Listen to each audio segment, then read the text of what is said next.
Assalamualaikum warahmatullahi wabarakatuh.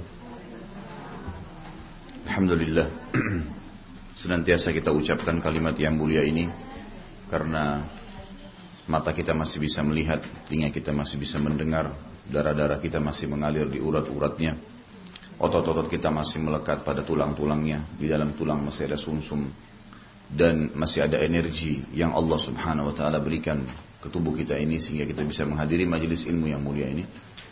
Juga segala nikmat yang tidak terhitung, terutama masalah Islam dan iman.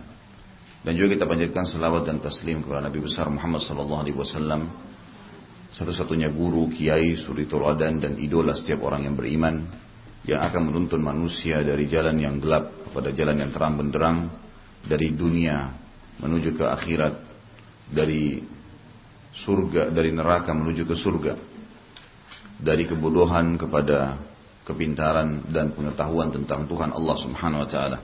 Maka sangat wajar kalau kita sering membacakan juga salawat dan taslim kepada junjungan Nabi besar Muhammad sallallahu alaihi wasallam. Seperti biasa di hari Jumat pagi ini kita membahas, semoga Allah berkahi ke depan, buku Pembatal Keislaman. Dan ini saya sudah beritahukan pada pertemuan perdana kita yang lalu, masalah judul buku sebenarnya Nawaqidul Iman, Pembatal Keimanan. Al-Qawliyah wal-Amaliyah, ucapan ataupun perbuatan seseorang. Buku ini insya Allah akan kita bedah, mudah-mudahan Allah mudahkan sampai terakhir nanti. Karena beberapa alasan. Yang pertama, banyaknya umat Islam yang tidak tahu kalau semestinya dia sudah bukan muslim lagi, karena ada hal-hal yang membatalkan keislaman atau keimanannya yang dia tidak tahu. Tidak tahu pun sudah cukup untuk membuat itu terbatalkan, dan dia harus belajar mencari tahu sehingga memang dia bisa bertahan dengan keislamannya. Karena Allah subhanahu wa ta'ala mengingatkan dalam Al-Quran, wala tamutunna illa wa antum muslimun, jangan pernah kalian meninggal dunia kecuali dalam keadaan Islam. Dan kita tahu hadis Nabi SAW yang berbunyi, siapa yang mendengarkan, tidak ada seorang pun dari Yahudi dan Nasrani juga Majusi penyembah api yang mendengarkan aku diutus menjadi Rasul, kemudian mereka tidak beriman pada aku kecuali, dan mereka meninggal dalam keyakinan tersebut, kecuali pasti masuk neraka. Artinya seorang muslim akan mendapatkan jaminan surga. Oleh karena itu seseorang di antara kita yang sudah muslim harus bersyukur kepada Allah subhanahu wa ta'ala. Tinggal bagaimana dia mempertahankannya, dan jangan sampai menodai keislaman itu. Jangan sampai menodai keislaman. Ada sebuah tentu ibu-ibu yang belum memiliki bukunya bisa didapatkan di depan. Ibu Ami sudah siapkan. Kalau yang sudah ditaruh di sini memang biasanya ibu-ibu yang sudah rutin dititipkan, jadi supaya tidak ada kesalahpahaman. Kita sudah jelaskan pada pertemuan yang lalu pembukaan daripada buku ini. Kenapa penulis memilihnya, kenapa menulisnya, alasan-alasan, dan ini yang saya bahasakan secara akademik sebenarnya kerangka fikir, ya. Bagaimana seseorang itu kalau mau menyusun sebuah buku, dia harus punya kerangka fikir. Kalau ada seseorang di antara ibu-ibu yang hadir di sini mau menulis sebuah tulisan, maka mempermudah sekali tulisan itu dan akan sistematis kalau dia punya kerangka fikir. Poin-poinnya, pendahuluan, kemudian bab 1 itu ada apa, bab 2 ada apa. Nanti orang, tujuan daripada kerangka fikir itu nanti akan keluar menjadi masalah daftar isi misalnya. Tapi awalnya kerangka fikir dulu, dioret-oret. Ya. Nah, itu kerangka fikir nanti sudah biasa membentuk opini di benak kita. Saya harus susun apa saja isinya, dalil apa yang dibutuhkan, dan seterusnya. Itu sudah panjang lebar kita jelaskan satu pertemuan sebenarnya khusus membahas masalah kenapa beliau memilih tulisan ini. Di awal mukaddimah, beliau menitik beratkan tentang masalah iman. Definisi iman, ya, definisi iman. Dan itu akan kita titik beratkan pada pertemuan kita sekarang, ya, bagaimana seseorang memahami apa itu keimanan, karena keimanan tidak bisa lepas dari Islam, ya, tidak akan pernah bisa terpisah dengan Islam.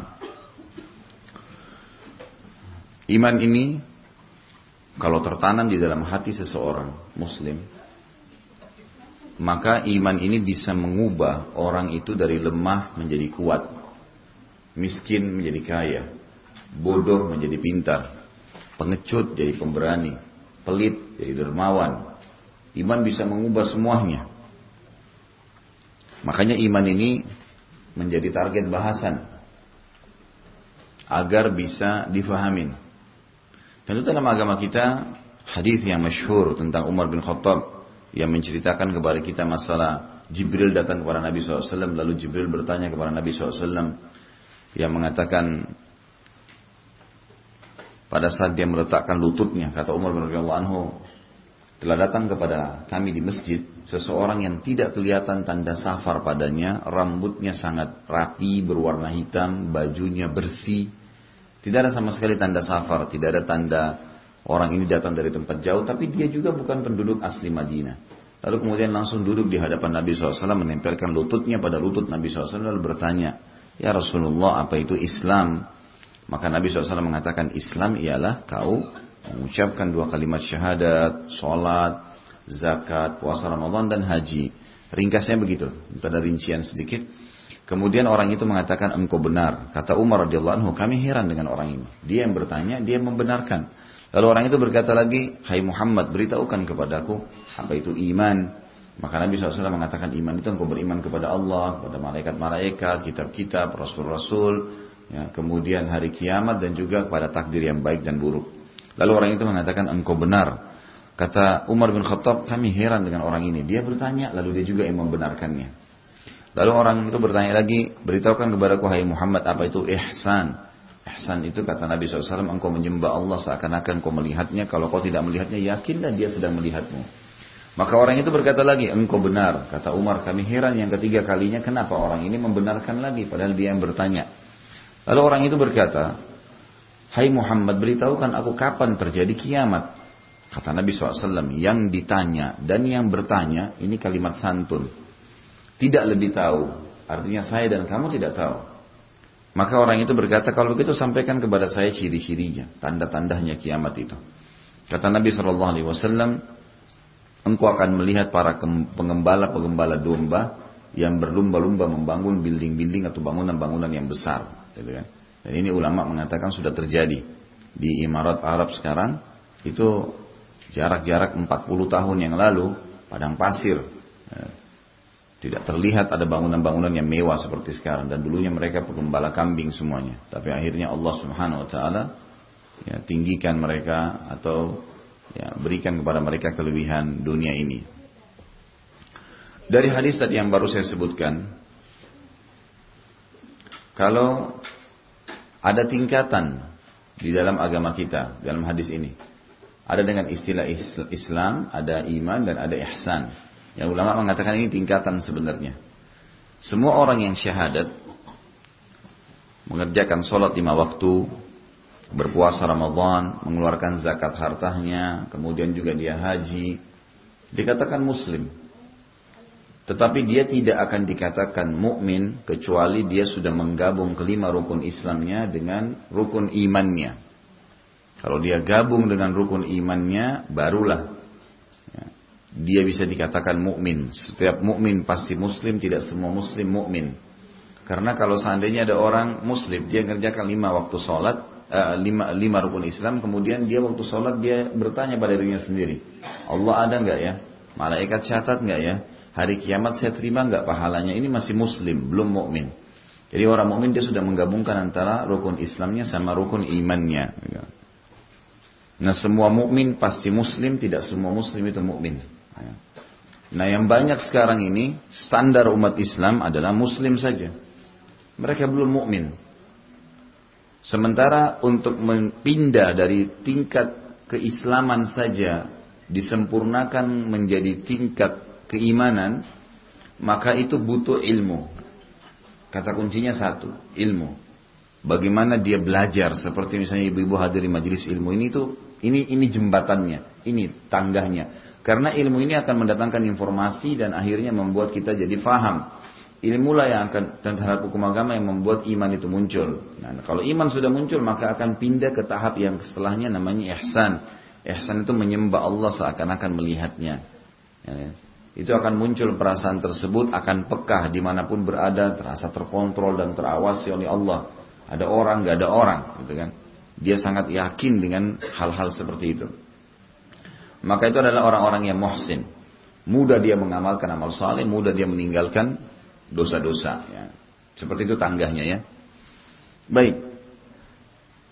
Iman ini disebutkan oleh penulis buku, kita dibuka halaman 23. Tentu sebelumnya pada pertemuan yang lalu sempat kita bahas dari halaman 17. Ya. Saya berikan garis besarnya. Dikatakan definisi iman dan apa yang membatalkannya, termasuk perkara penting di permulaan, kata beliau dalam permulaan buku ini adalah menyebutkan definisi iman dan apa yang menjadi lawannya. Dan menjelaskan meskipun secara singkat sebagaimana masalah-masalah penting dengan tema iman dan lawannya, kekufuran yang erat kaitannya dengan pembahasan kita. Artinya perlu sekali membahas definisi. Kesimpulan dari halaman 17 sampai 22 itu adalah penitik beratan tentang pentingnya memahami definisi. Apa saja? Kalau kita lihat buku fikih kita, sholat misalnya. Di buku-buku fikih itu jarang sekali buku fikih, atau bisa dikatakan tidak ada, kecuali yang hanya sekedar ditulis begitu saja. Kalau karya ilmiah pasti ada definisinya. Secara etimologi dan terminologi, secara bahasa dan secara istilah. Gitu kan? Misal, sholat itu apa? Secara bahasa doa. Orang faham, oh secara bahasa doa. Jadi orang bisa mengatakan saya sholat. Kalau secara bahasa berarti saya sedang berdoa. Nanti kalau masuk secara istilah barulah dikatakan dia gerakan tertentu ya, yang dengan bacaan tertentu dimulai dengan salam dan dimulai dengan takbir dan diakhiri dengan salam. Ya, jadi itu baru masuk ke istilahnya. Ini selalu ada definisi, harus ada. Definisi ini akan memberikan gambaran kepada kita kejelasan apa yang sedang kita ingin bahas. Puasa juga begitu, haji juga begitu. Semua ibadah pasti ada definisinya. Nah, iman ini juga ada definisi. Dan perlu untuk memahami definisi tersebut sehingga kita tahu, oh ternyata ini yang sedang saya jadikan target, ini yang sedang saya pelajarin, gitu kan? Seperti itulah. Definisi ini lebih tepatnya atau gambaran lainnya seperti kita mau pergi ke satu tujuan, kita cari tahu alamatnya dan pemilik rumahnya, itu definisi, gitu kan? Seperti itulah definisi kalau dari segi istilahnya. Baik, beberapa ayat sudah sempat saya bahas, ya. Seperti firman Allah Subhanahu wa taala dalam surah Al-Hujurat ayat 14 di halaman 19 itu. Ini sudah kita bahas yang lalu lah. Saya cuma mereviewkan kembali. Walamma yadkhulul imanu fi qulubihim. Iman itu akan masuk pada saat masuk ke dalam hati mereka. Ya. Ini menjelaskan iman itu tempatnya di dalam hati seseorang. Kemudian juga Al-Mujadil ayat 22. A'udzubillahi minasyaitonirrajim. Kataba fi qulubihimul iman. Mereka itulah orang-orang yang telah Allah tanamkan keimanan di dalam hati mereka. Penjelasan iman di dalam hati. Dan dia bisa tertanamkan. Iman juga ini bertambah dengan ketaatan, berkurang dengan kemaksiatan. Makin patuh seseorang kepada Allah, makin rutin dia mengerjakan ketaatan-ketaatan wajib atau sunnah. Maka, dan juga diikuti makin rutin dia meninggalkan yang dilarang, haram atau makruh. Terus dia komitmen di situ, maka makin tinggi tingkat imannya. Seperti misal kalau ibu-ibu lagi umroh, kita berusaha mengikat diri dengan ibadah. Dari hotel ke masjid, azan ke masjid lagi. Pokoknya kita targetnya selalu ibadah. Baca Quran, antara azan, antara sholat dengan sholat, mengikat diri di masjid misalnya. Kegiatan demi kegiatan, semuanya agama. Taklim dihadiri, kemudian nanti Tur Siti pun mempelajari tentang sejarah Mekah dan Madinah. Kita merasa kita sedang menghimpit, mengurung diri kita di sebuah lingkup, ya, ruangan yang namanya keimanan itu. Makanya terasa lain, kental. Banyak jemaah saya berkata, Ustaz, kenapa kita kalau di sini terasa enak ya, imannya merasa nyaman, ibadah. Kalau di Indonesia enggak. Permasalahannya karena kalau pulang Indonesia ditinggalkan ibadahnya. Pernah enggak di Indonesia dilakukan mengikat diri antara maghrib sama isya di masjid misalnya? Mungkin tidak pernah lihat masjid malah. Tidak pernah masuk ke dalam masjid. Sementara di sana enggak. Pernah enggak kita lakukan sama, begitu azan langsung sholat. Enggak ada kegiatan lain. Sebagaimana di Saudi, kalau kita lagi di Mekah sama Madinah, sebelum azan sudah turun ke masjid. Kita sudah komitmen. Habis sholat membaca beberapa lembar Al-Quran. Dan seterusnya. Maka dia bisa bertambah dan berkurang. Kapan kita tinggalkan amal saleh Apalagi kalau orang bumbuhi dengan dosa, pasti drop imannya. Iman itu bertambah dengan ketaatan, berkurang dengan kemaksiatan. Yang jelas, makin kita jaga, maka makin tebal dan makin ada kenikmatannya. Karena iman itu punya kenikmatan. Kalau iman tidak punya kenikmatan, seseorang di antara kita tidak mungkin mau dulu di majelis ilmu seperti ini. Ya. Tidak akan mungkin ibu-ibu mau menjaga komitmen jilbabnya misalnya. Tidak akan mungkin seseorang itu pada lihat orang miskin mau memberikan sesuatu kepada mereka. Dan seterusnya. Kemudian juga Allah Subhanahu wa taala menyebutkan di sini Al-Maidah ayat 41 setelahnya a'udzubillahi minasyaitonir rajim ya ayyuhar rasul la yahzunka alladziina yusari'una fil kufri minal ladziina qalu amanna bi afwahihim wa lam tu'min qulubuhum. Ini dalil menjelaskan bahwasanya memang orang kalau hanya sekedar mengucapkan dengan lisan saja atau baru mengamalkan rukun Islam tapi tidak diikuti dengan keyakinan keenam rukun iman, ini masih belum dikatakan iman. Iman belum masuk dalam hatinya. Dia belum yakin Allah itu ada, Allah melihatnya, Allah mengawasinya. Malaikat memang sedang mencatat. Itu semua ya mestinya ditanamkan baru bisa dikatakan orang itu mukmin.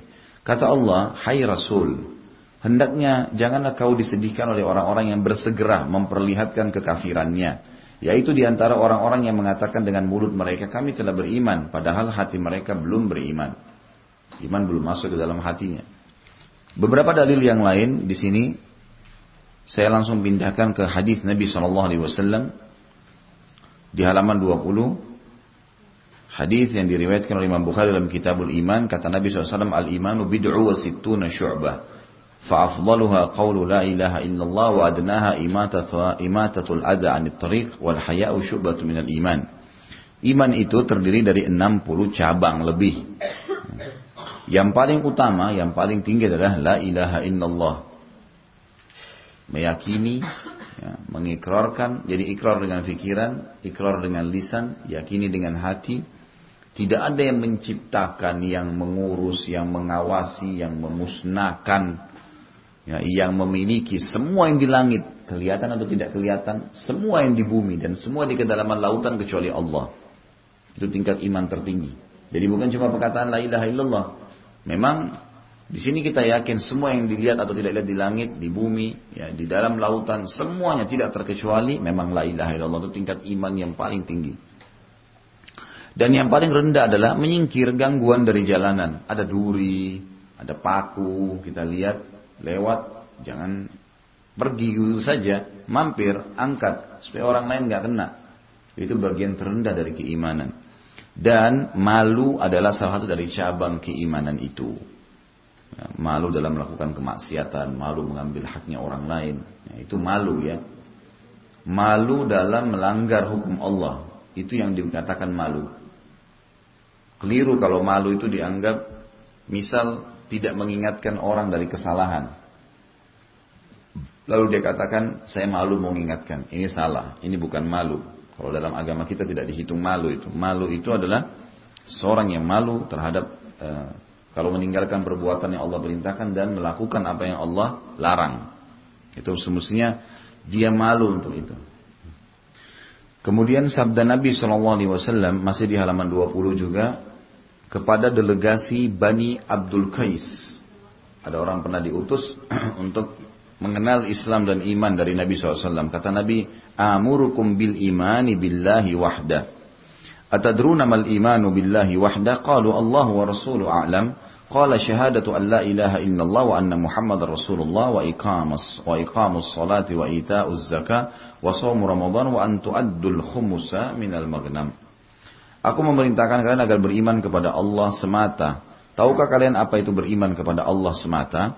Lalu mereka menjawab, Allah dan Rasulnya lebih mengetahui. Kata Nabi SAW, syahadat bahwasanya tidak ada Tuhan yang berhak disembah selain Allah. Jadi sampai sini, ini yang beliau ingin titik beratkan, beriman kepada Allah secara utuh. Ini awalnya. Lalu disempurnakan dengan mengakui bahwasanya Muhammad Rasulullah. Lalu kamu dirikan sholat, kamu tunaikan zakat, berpuasa Ramadan, dan hendaklah kalian menunaikan membayar 1/5 dari harta rampasan perang. Jadi harta rampasan perang 1/5-nya diberikan kepada Allah dan Rasulnya. Lakukanlah semua itu karena diikuti keyakinan Allah yang perintahkan. Baru dikatakan keimanan. Kemudian Al-Hafidh juga Ibnu Mandah rahimahullah menyebutkan hadis Nabi SAW, "Man ra'a minkum munkaran falyughayyirhu bi yadihi fa in lam yastati' fa bi lisanihi fa in lam yastati' fa bi qalbi wa dzalika ad'aful iman." Barang siapa di antara kalian melihat kemungkaran adalah sesuatu yang mungkar di mata Allah, ma'ruf adalah sesuatu yang baik di mata Allah. Setiap muslim, setiap mukmin harus melihat baik itu apa yang baik di mata Allah. Walaupun seluruh dunia menganggapnya buruk. Dan semua yang buruk di mata Allah dikatakan mungkar, buruk di mata dia walaupun seluruh dunia menganggapnya baik. Itu komitmen dasar. Kalau itu termasuk ya batang pohon daripada keimanan itu sendiri. Ya. Di mana dia memang harus mengetahui semua yang baik di mata dia adalah yang baik di mata Allah, sehingga dia bertahan dan komitmen di situ. Dan semua orang yang buruk, semua yang buruk adalah yang buruk di mata Allah, yang biasa disebut dengan ma'ruf dan mungkar, gitu kan. Dan saya sudah berikan contoh wanita muslimah yang di Amerika yang sempat selamat dari gangguan geng-geng itu karena justru dia memiliki keimanan yang luar biasa terhadap Allah Subhanahu wa taala. Beliau mengatakan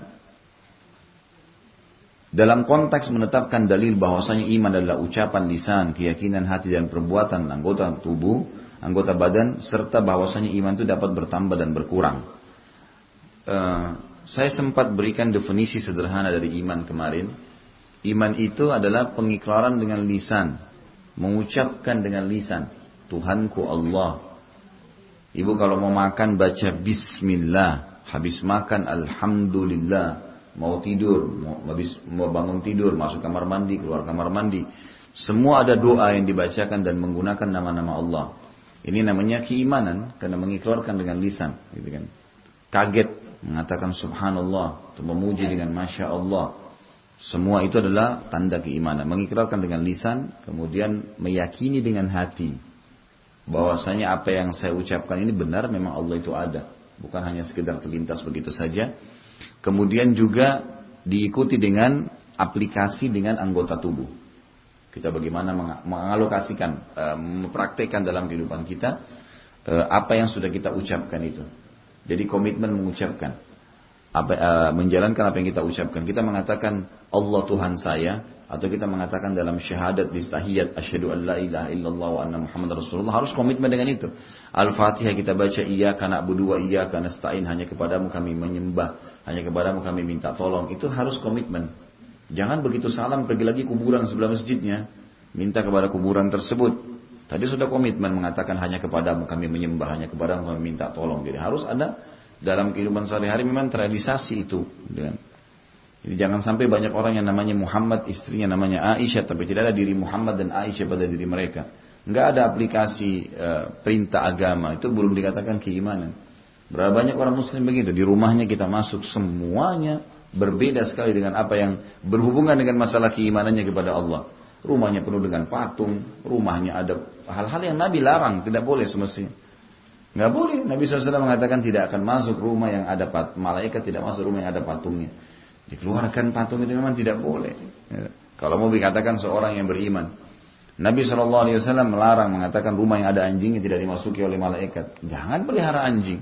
Saya suka hewan Ustaz. Pelihara hewan yang boleh, kucing kan boleh. Ya. Kenapa? Dia, pokoknya komitmennya adalah hadis menjelaskan malaikat tidak masuk kan itu. Nah, ya sebenarnya kalau majelis ilmunya terdapat pahalanya, ya, tapi malaikat tidak masuk dalam arti kata itu malaikat rahmah, ya. Jadi gini, rumah itu yang ada malaikatnya, rumah yang selalu kita terengah dalam kegiatan-kegiatan positif. Seperti misal kita niat malam tidur, mau niat bangun sholat malam, mau bangun 3:30 deh, itu pasti terkaget nanti bangun tuh. Itu yang bangunkan malaikat. Itu ada bahasan sendiri di kitab Minhajul Muslim gitu ya. Itu kalau ibu-ibu ada waktu yang tidak sempat hadir, di hari Senin ada bahasan kita masalah itu.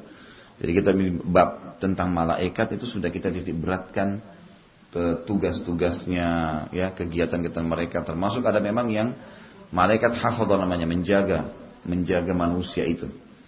Intinya adalah bukan itu kita bahas sekarang, kita sedang mengatakan Harusnya seseorang itu memang memahami dalam kehidupan dia, keimanannya kepada Allah, dan untuk menjaga, dia harus memang meninggalkan semua yang dilarang, jauhi. Dari dirinya, dari rumahnya, dan komitmen menjaga itu. Semua yang buruk di mata Allah, buruk di mata dia. Ditinggalin sudah, apapun alasannya. Dan dia mengerjakan atau menikmati apa yang Allah bolehkan. Dan saya sudah bilang itu hari. Setiap kali Allah melarang sesuatu, kita harus tahu, Allah selalu siapkan gantinya. Lebih baik dan lebih banyak. Gitu kan? Allah haramkan babi, Allah ganti sapi, ayam, kambing, kuda, kelinci, banyak. Nggak boleh khamar, Allah ganti dengan sirup, madu, susu, banyak gitu loh. Kecuali kalau misalnya Allah haramkan kemudian tidak ada opsinya, itu lain. Ini banyak jalan keluarnya untuk apa? Nggak, kita butuh lawan jenis, Allah larang, tidak boleh zina, tidak boleh berlebihan, tapi boleh nikah. Nikah silahkan sampai capek berhubungan biologis gitu. Enggak ada masalah. Lampiaskan halal, mana dapat pahala. Allah kasih caranya. Jadi kekeliruan kalau orang tidak paham masalah ini. Ini untuk menjaga komitmen keimanan ya. Sementara orang beriman itu mendapatkan semua apa yang didapatkan oleh, bahkan lebih lagi. Selain mendapatkan kenikmatan dunia, juga mereka akan mendapatkan yang berhubungan dengan akhirat, yaitu pahala. Tentu para salafus saleh mengucapkan tentang apa yang saya bilang tadi ini cukup banyak ya. Di antaranya Imam Ahmad bin Hanbal berkata, iman adalah ucapan dan perbuatan, dapat bertambah dan berkurang. Kemudian Imam Al-Juri menulis sebuah bab di dalam kitabnya, kitab ini Asy-Syariah, bab pendapat bahwasanya iman adalah membenarkan dalam hati, mengakui dengan lisan dan mengamalkan dengan anggota badan. Dan seseorang tidak menjadi mukmin kecuali jika padanya terkumpul 3 perkara tersebut. Kalau cuma ucapin saja, siapa Tuhanmu? Allah. Tapi sehari-hari nggak sholat, nggak tutup aurat, masih banyak pendapatan yang haram, tidak ada keimanan. Dan orang seperti ini memang dia tidak akan pernah rasakan keimanan itu. Tidak bisa. Coba ibu-ibu komitmen, terapkan apa yang Allah perintahkan, nikmatin apa yang Allah halalkan, kerjakan yang diperintahkan wajib atau sunnah, tinggalkan apapun yang Allah larang. Komitmen coba jalani seminggu, 2 minggu, lihat perubahannya. Terasa itu. Kita jadi lebih pekah, gitu kan? Kalau kita lagi keluar, misal kita komitmen jaga tutup aurat, begitu kita keluar, tersingkap sedikit atau kita lagi di rumah tiba-tiba ada orang nyelonong masuk, ngelihat rambut kita langsung tidak nyaman. Kok ini orang? Saya sudah komitmen, sebab sudah komitmen ya. Atau menjaga sebuah ibadah, sudah terbiasa misalnya sholat begitu azan. Coba jalanin 2 minggu deh, seminggu 2 minggu. Setelah itu pas azan kita kelewat, nyesel nggak kira-kira? Ada penyesalan. Nah itu tanda keimanan. Bagaimana kalau sebulan? Bagaimana kalau setahun? Bagaimana kalau 10 tahun? Ada orang yang sudah puluhan tahun selalu azan sudah sholat, selalu puasa Senin Kamis, selalu ini, selalu itu. Dia udah nggak nyaman kalau nggak dikerjain. Makanya kata para ulama, keimanan itu kalau makin dipupuk, makin dijaga, itu makin tebal. Jadi dia bukan berarti kalau kita misalnya jaga 5 waktu sholat nih, kita tutup aurat, kemudian iman kita sudah terasa. Dia tidak akan stuck di situ. Allah SWT akan terus tambahkan. Dan memang kita harus ada upaya untuk itu ya. Ada juga tingkatan iman yang sudah sangat luar biasa. Dia tidak pernah puas dengan apa yang dia lakukan. Misal dia biasa sholat duha 2 rakaat. Ada saatnya dimana dia mengubah menambahnya jadi 4 rakaat. Ada saatnya dia mengubah menjadi 8 rakaat. Mencari yang lebih afdal. Kalau dia biasa membaca di sholatnya, cuman membaca Subhana Rabbil Azim dalam ruku misalnya 3 kali. Ada saatnya dia mengetahui ada hadis Nabi yang menjelaskan Nabi SAW membaca 10 sampai 11 kali. Kemudian ada lagi sudah dijalankan komitmen jalan. Ada lagi Nabi SAW mengajarkan 6 atau 7 macam bacaan ruku, dihafal lagi, diamalkan lagi, gitu kan? Bahkan sebagian besar ulama mengatakan boleh membaca masing-masing zikir ini. Doa ruku yang ada 7 macam itu dibaca masing-masing 11 kali. Jadi kita tingkatkan, ya, ditingkatkan, maka akan dengan sendirinya nanti akan ke situ. Dan memang kalau kita komitmen tadi jaga, ada dorongan untuk itu. Ibu kalau komitmen jaga tadi 2 minggu ibadah atau sebulan misalnya sudah komitmen tutup aurat, jaga yang wajib-wajib dulu deh. Jaga yang wajib-wajib dulu, sholat, azan langsung sholat, komitmen aja dulu. Nanti setelah 2 minggu sebulan itu kita terdongkrak untuk buat yang lainnya. Tiba-tiba, saya kayaknya habis subuh mau ngaji deh 2 lembar. Ada dorongan untuk itu. Oh saya kayaknya kalau pagi gak kosong saya mau ikut pengajian deh. Ada program yang muncul. Komitmen lagi nanti akan terus begitu, tidak pernah habis. Tidak akan pernah habis. Program keimanan itu tidak akan pernah habis. Terus ada saja yang bisa menambah itu. Imam Ibn Battah rahimahullah berkata mendefinisikan iman. Maknanya adalah membenarkan apa yang dia firmankan.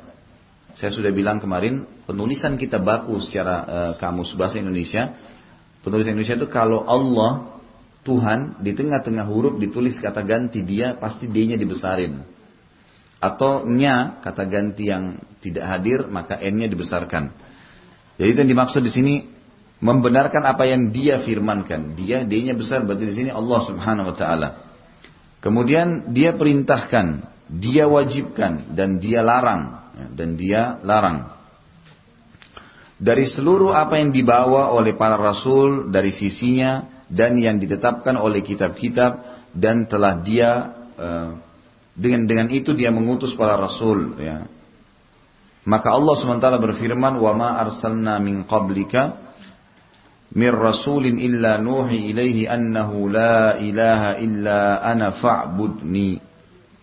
Dan kami tidak mengutus seorang rasul pun sebelum kamu, melainkan kami wahyukan kepadanya benar-benar tidak ada Tuhan yang berhak disembah melainkan aku, maka sembahlah olehmu sekalian aku ini. Dan membenarkan hal tersebut adalah mengatakan dengan lisan, membenarkan dengan hati, dan mengamalkan dengan anggota badan. Al-Qadhi Abu Ya'la rahimahullah mendefinisikan iman dengan mengatakan, adapun definisi iman dalam syariat adalah seluruh ketaatan lahir dan batin. Yang batin adalah amal-amal hati. Dan amal-amal hati ini seperti ikhlas, tawakal, takut, bergantung, tunduk, ya, berharap. Ini semua adalah amal-amalan hati. Yaitu membenarkan dengan hati, membenarkan dengan hati, dan yang zahir tampak adalah perbuatan-perbuatan badan yang wajib dan yang mandub atau disunnahkan. Penegak sunnah Ismail al-Asbahani rahimahullah berkata, iman secara syar'i adalah seluruh ketaatan lahir dan batin. Yang jelas ucapan-ucapan salaf dalam masalah ini sangat banyak, sulit untuk disebutkan satu persatu dalam buku yang pendek seperti ini. Menurut penulis bukunya pendek ini. Baik, kita sekarang lanjutkan bahasan yang lalu ke poin yang kedua. Pernyataan ulama salaf tentang definisi iman. Ungkapan salafus saleh tentang definisi iman adalah beragam. Terkadang mereka berkata ia adalah ucapan dan perbuatan. Terkadang mereka berkata ucapan dengan lisan, keyakinan dengan hati, dan perbuatan dengan anggota badan. Terkadang pula mereka mengatakan iman ialah ia adalah ucapan, perbuatan, dan niat. Dan terkadang mereka mengatakan ucapan, perbuatan, niat, dan mengikuti sunnah. Semua itu adalah sahih, tidak ada yang salah sebenarnya. Ungkapan-ungkapan di atas tidak mengandung perbedaan dari segi makna. Sebagaimana hal tersebut dijelaskan oleh Syekh Islam Ibn Taimiyah. Beliau berkata rahimahullah, kalau mereka berkata iman adalah ucapan dan perbuatan, maka termasuk ke dalam ucapan adalah ucapan hati dan lisan sekaligus. Inilah yang difahami dari lafaz al-qaul atau ucapan, dan al-kalam yang berarti pembicaraan. Tidak berbeda dengannya jika disebutkan secara mutlak. Karena secara ucapan yang mutlak dan perbuatan yang mutlak menurut salaf mencakup ucapan hati dan lisan serta perbuatan hati dan anggota badan. Artinya kalau diitlakkan perbuatan atau perkataan, itu akan masuk di dalamnya semuanya kalau secara mutlak. Ucapan lisan tanpa keyakinan hati adalah ucapan orang-orang munafik. Ini tidak disebut qaul, tidak disebutkan ucapan, kecuali dengan batasan seperti firman Allah Subhanahu wa taala surah Al-Fatih ayat 11, yaquluna bi alsinatihim ma laysa fi qulubihim. Mereka mengucapkan dengan lidahnya apa yang tidak ada dalam hatinya. Ini lain. Ini berarti seperti orang-orang munafikin, tidak diitlakkan, tidak dianggap ini ucapan yang mutlak. Ucapan mutlak itu kalau orang bilang saya akan datang, kalau ucapannya mutlak berarti dia akan datang, bukan ada dalam hatinya, oh saya cuma ucapin, gitu kan. Sehingga dia cuma dalam hati, saya tidak akan datang. Itu lain, itu seperti ciri kemunafikan. Bagi orang beriman tidak ada itu. Apa yang dia ucapkan dengan lisannya ya sudah, berarti itu yang dalam hatinya. Begitu pula perbuatan anggota badan tanpa perbuatan hati. Ia termasuk perbuatan orang-orang munafik yang ditolak oleh Allah Subhanahu wa taala. Jadi ucapan salaf mencakup ucapan dan perbuatan lahir dan batin. Kalau perbuatan anggota badan tanpa perbuatan hati ditolak. Jadi harus ada connect. Seperti misalnya ada orang sholat tapi tidak ikhlas perbuatan hatinya, gitu kan? Dia bilang, saya terima sih cobaan Allah, tapi dia tidak pasrah, dia tidak tawakal kepada Allah. Maka ini berarti tidak, sama lisan saja. Orang kalau memang ikutin dengan hatinya, maka pasti secara otomatis dia bisa menerima apapun itu.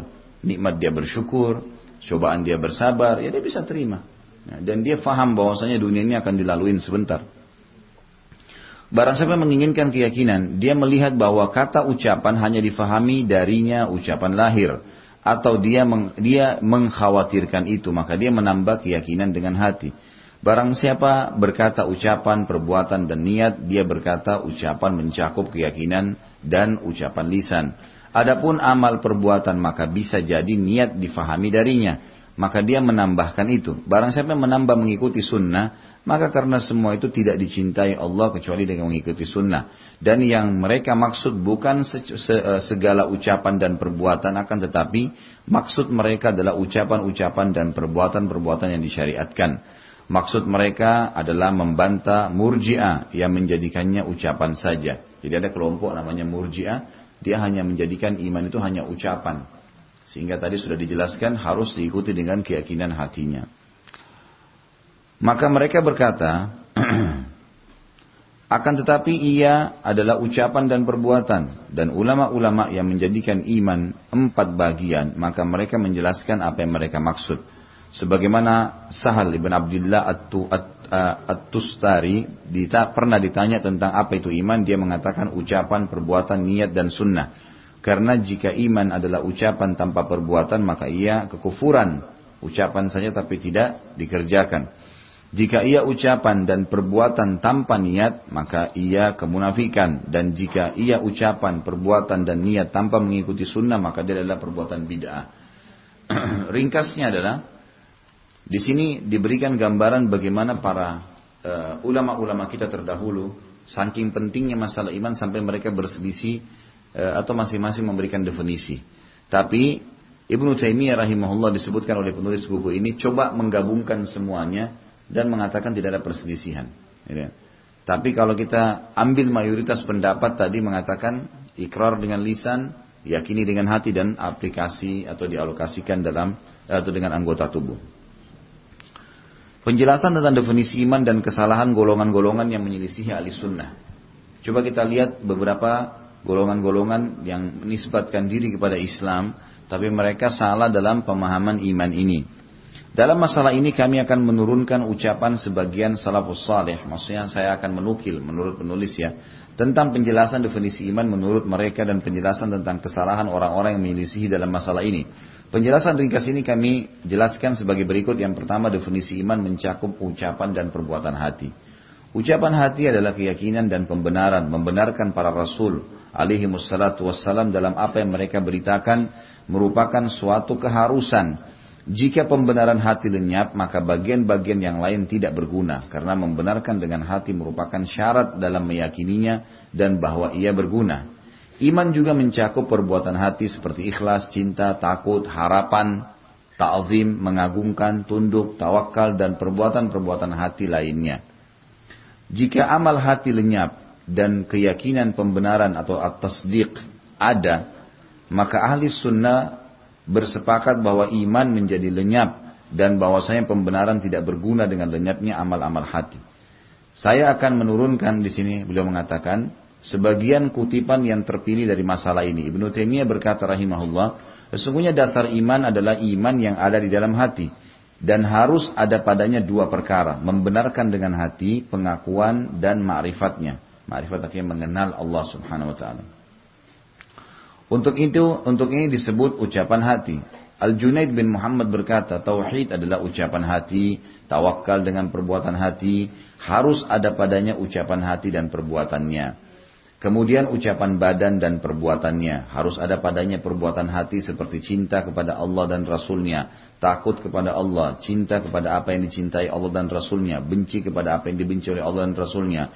Ikhlas beramal hanya karena Allah semata. Tawakal hati, menyerahkan diri hanya kepada Allah semata. Dan perbuatan-perbuatan hati lainnya yang diwajibkan Allah dan Rasulnya. Dan dia menjadikannya termasuk bagian daripada iman. Jadi gini, misal saya kasih penjabarannya. Kalau kita sedang sakit, Orang mukmin dengan keyakinan yang ada dalam hatinya, dia yakin yang ciptakan dia Allah, yang mengalirkan darah di tubuhnya, yang memberikan energi, yang membuat matanya bisa melihat. Semua ini diyakini sama dia. Allah lah yang telah menciptakan dia. Allah lah yang telah menciptakan penyakit yang sedang ada dalam tubuhnya. Dan Allah pula yang bisa memberikan kepadanya kesembuhan. Orang ini nanti akan bisa menerima realita yang dia sedang hadapin. Dan dia akan mengantungkan dirinya atau nasibnya kepada Allah Subhanahu wa ta'ala. Ini puncak keimanan tuh. Ada musibah apapun, dia yakin yang ciptakan dia Allah, yang ciptakan musibah itu Allah, gitu kan? Dan yang bisa mengangkat adalah Allah Subhanahu wa ta'ala. Nikmat yang sedang dia rasakan, yang ciptakan dia Allah, yang ciptakan nikmat itu Allah, dan yang bisa menambah dan mempertahankan hanya Allah. Terus begitu. Jadi hidupnya semua untuk Allah Subhanahu wa ta'ala. Ini puncak keimanan. Jadi tidak ada sesuatu yang mengganggu kehidupan dia. Dalam cobaan pun dia yakin, dan Allah sudah janji. Ini banyak orang kalau lagi ada masalah, dia selalu ngerutuh, susah menerima, gitu kan? Karena dia tidak yakin dengan apa yang Allah SWT, dia imannya kepada Allah itu masih belum ada, ya. Karena Allah menyebutkan dalam Al-Quran dipastikan, fa inna ma'al usri yusra, inna ma'al usri yusra. Di setiap kesulitan pasti ada jalan keluar, pasti janji. Di setiap kesulitan ada jalan keluar. Tidak pernah orang itu tidak mendapatkan jalan keluar dari masalahnya. Cuman masing-masing masalah memiliki ajal atau batas. Ada orang dicoba sama Allah setahun, ada orang dicoba sebulan, ada orang dicoba sehari. Ada orang hilang dompetnya, sehari hilang, besok ditemukan. Ada orang masalah yang dihadapin setahun, tergantung. Dan orang mukmin tahu betul masalahnya. Begini memahaminya, kalau seandainya ada cobaan datang kepada kita. Ada dua macam ya, ada cobaan, ada musibah. Lain. Cobaan itu ada sebab, tidak ada sebab bisa datang. Kita bangun tidur tiba-tiba sakit. Tadi malam sudah sehat, gak ada masalah.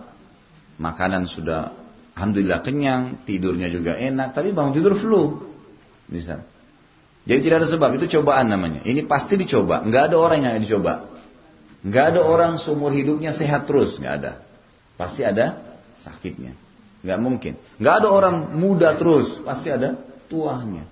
Nggak bisa. Orang yang menjalani usaha, sepintar apapun dia, ijazahnya sehebat apapun, pasti ada saatnya di mana perusahaannya turun. Mungkin ada saatnya dia bangkrut, kemudian nanti dia kembali bangkit lagi. Itu sudah sunnatullah, kehidupan seperti itu. Nah dia yakin bahwasanya memang ini semua telah diatur oleh Allah Subhanahu wa ta'ala. Membuat dia bisa menjalani, bisa menerima itu. Bisa menjalaninya, bisa menerimanya. Dia jadi lebih mudah menjalani kehidupan. Itu cobaan. Nah kalau kita orang beriman Bu, beriman kepada Allah Subhanahu wa ta'ala, cobaan itu akan datang kalau bukan membersihkan dosa yang tersisa atau meninggikan derajat. Kita gini.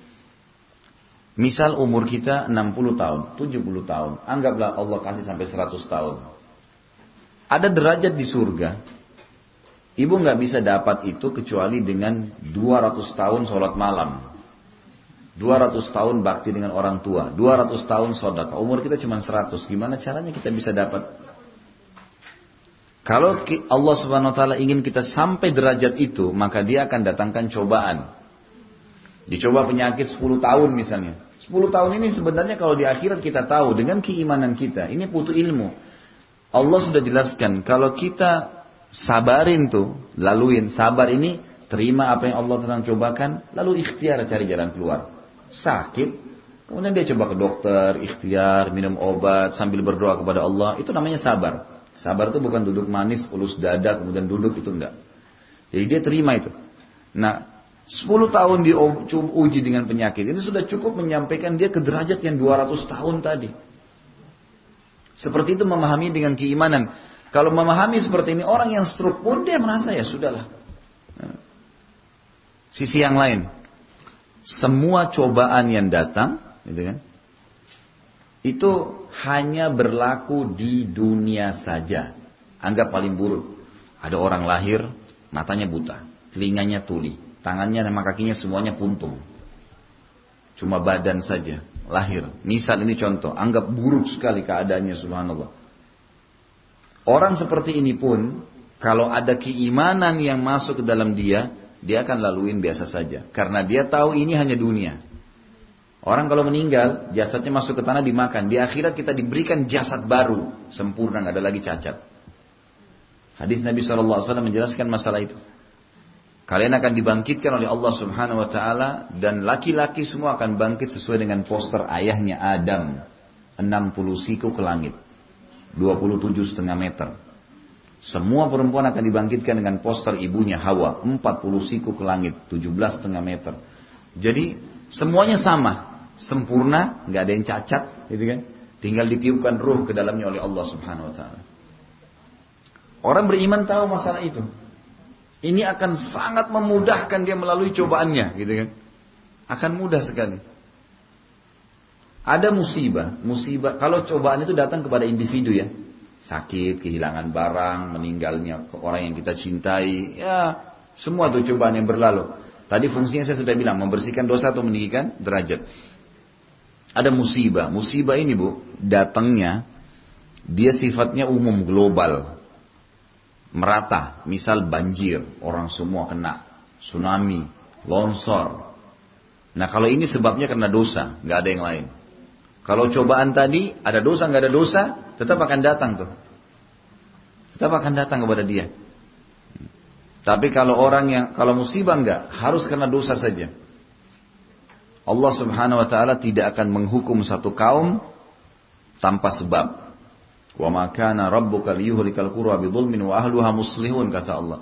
Allah tidak akan membinasakan satu negeri sementara penduduknya berbuat kebaikan, enggak mungkin. Pasti ada sesuatu bermasalah. Mereka harus bermuhasabah. Nah. Jadi itu perbedaan antara cobaan sama musibah. Tapi orang-orang beriman tahu semua jawabannya nih. Kalaupun musibah datang secara umum, taubat kepada Allah. Berarti ada dosa. Udah. Kemarau yang kekenyangan, tidak turun hujan, taubat kepada Allah SWT. Hujan terlalu berlebihan, banjir, mengganggu orang, berarti ada dosa, bertaubat kepada Allah. Itu kata kuncinya. Kasus waktu Aceh terjadi tsunami, kita lihat cuplikan di media-media kita, masyarakat Aceh di atas rumah, ada yang sujud, pada menangis, taubat kepada Allah. Sebentar tuh habis tsunaminya, habis airnya. Sekarang mulai lagi dibangunkan. Kalau kita lihat contoh yang kasus terjadi lumpur di Lapindo misalnya di Sidoarjo. Kalau orang-orang tidak bertaubat, maka berapa tinggi lagi tanggul yang dibutuhkan untuk itu. Sekarangnya sudah 10 meter, gitu kan. Dan setiap hari yang dilakukan bukannya taubat kepada Allah, datang lempar sapi di sana, kembang 7 warna, datang dukun ini. Jadi tambah masalah. Orang beriman tahu kasusnya taubat. Itu kalau orang-orang itu taubat tidak ada masalah. Saya lewat itu hari ada daurah pesantren kilat untuk para ustadz-ustadz di Malang. Saya bawa mobil dari Jakarta. Coba mau tahu jalan terus dari Jawa Tengah, Jawa Barat, Jawa Tengah sampai Jawa Timur. Alhamdulillah waktu itu dimudahkan oleh Allah. Saya lewat di situ pas hari Ahad pulang dari daurah dari Malang mau kembali ke Surabaya. Lagi dipasang speaker besar-besar di dekatnya tanggul ya Sidoarjo. Itu ditaruh kemudian ada dandut massal di situ. Bukannya datang seorang dai ingatkan masalah dosa, ini enggak. Ini saya khawatir saya buru-buru jalan waktu itu, ini kalau jebol tanggulnya mati semua nih, gitu. Jadi orang beriman tahu kata kuncinya. Ada sebenarnya jalan keluar. Orang beriman itu terpandu, gitu kan? Terpandu mana yang boleh, mana enggak boleh. Sampai masalah berat pun bagaimana caranya dia keluar dari situ. Seperti itu memahami tadi apa yang saya bacakan dari definisi beberapa statement yang disampaikan di sini. Ibnu Taimiyah juga mengatakan, mengetahui sesuatu yang dicintai menuntut kita mencintainya. Mengetahui yang diagungkan menuntut kita mengagungkannya. Mengetahui yang ditakuti menuntut kita takut kepadanya. Berilmu mengetahui dan membenarkan Allah itu sendiri dengan asma'ul husna, nama-namanya yang mulia dan sifat-sifatnya yang tinggi, menuntut kecintaan hati kepadanya, mengagungkan dan takut kepadanya, dan hal itu mengharuskan kecintaan hati kepadanya, pengagungan dan ketakutannya si makhluk tadi kepadanya, kepada Allah. Dan itu menuntut keinginan mentaatinya dan benci untuk mendurhakainya. Dan keinginan kuat ditambah kemampuan mewujudkan, menuntut adanya yang diinginkan dan apa yang mungkin diwujudkan darinya. Di tempat ketiga Ibnu Taimiyah rahimahullah menekankan, maksudnya di pendapat yang lain, pentingnya perbuatan hati. Beliau menyebutkan bahwa ia termasuk dasar-dasar iman dan pondasi-pondasi agama seperti cinta kepada Allah dan Rasulnya. Jadi cinta ini tidak harus melihat ya. Bukankah seseorang manusia itu bisa mengidolakan dan mencintai orang lain tanpa bertemu dengannya? Lalu bagaimana aplikasinya? Apa buktinya kalau dia cinta pada orang tersebut? Dia menjadikannya sebagai idola. Dia mencari tahu tentang hobinya, warna yang disuka, makanan yang disuka. Dia ikutin semua, dicontohin semuanya. Itu sebenarnya hakikat cinta dari situ. Jadi tidak selamanya harus melihat. Ini kalau kita tarik kepada cinta Allah dan Rasulnya adalah kita memang mencintai Allah dengan cara mengerjakan apa yang diperintahkan. Gitu kan? Meyakini apa yang dijanjikan. Seperti itu membahasannya. Atau membahasakannya. Jadi Ibnu Taimiyah mengatakan di sini menekankan pentingnya perbuatan hati. Beliau menyebutkan bahwa ia termasuk dasar-dasar iman dan pondasi-pondasi agama seperti cinta kepada Allah dan Rasulnya. Artinya kita dahulukan Allah dan Rasulnya. Mengikuti apa yang diperintahkan. Saya sebutkan sebuah riwayat, nanti ingatkan saya. Kita lanjutkan kata-kata tawakal kepada Allah. Jadi, pernah ada seorang sahabat pulang ke rumahnya. Ini sebuah kasus terjadi waktu itu ya. Maka beliau menemukan istrinya selingkuh dengan laki-laki lain. Ini kisah. Maka beliau bingung, ini apa yang harus dilakukan nih? Beliau datang kepada Nabi SAW yang lagi kumpul dengan para sahabat yang lain. Dia mengatakan, ya Rasulullah, saya pulang ke rumah, saya dapatkan istri saya bersama laki-laki lain. Apa yang saya harus lakukan nih? Ya. Maka waktu itu ada seorang sahabat namanya Sa'ad bin Mu'adz. Sahabat Nabi yang mulia, memang sangat luar biasa. Kecintaannya kepada Allah dan Rasulnya, pemahamannya, imannya sudah sangat luar biasa. Dia bilang, ya Rasulullah, kalau terjadi pada saya akan bunuh keduanya. Kata-kata bunuh di sini bukan yang kita bayangkan menusuk apa segala, bukan. Artinya saya akan terapkan hukum Allah padanya karena orang yang sudah menikah kalau berzina dirajam, gitu kan. Saya akan membunuh mereka, saya akan terapkan hukum Allah di situ.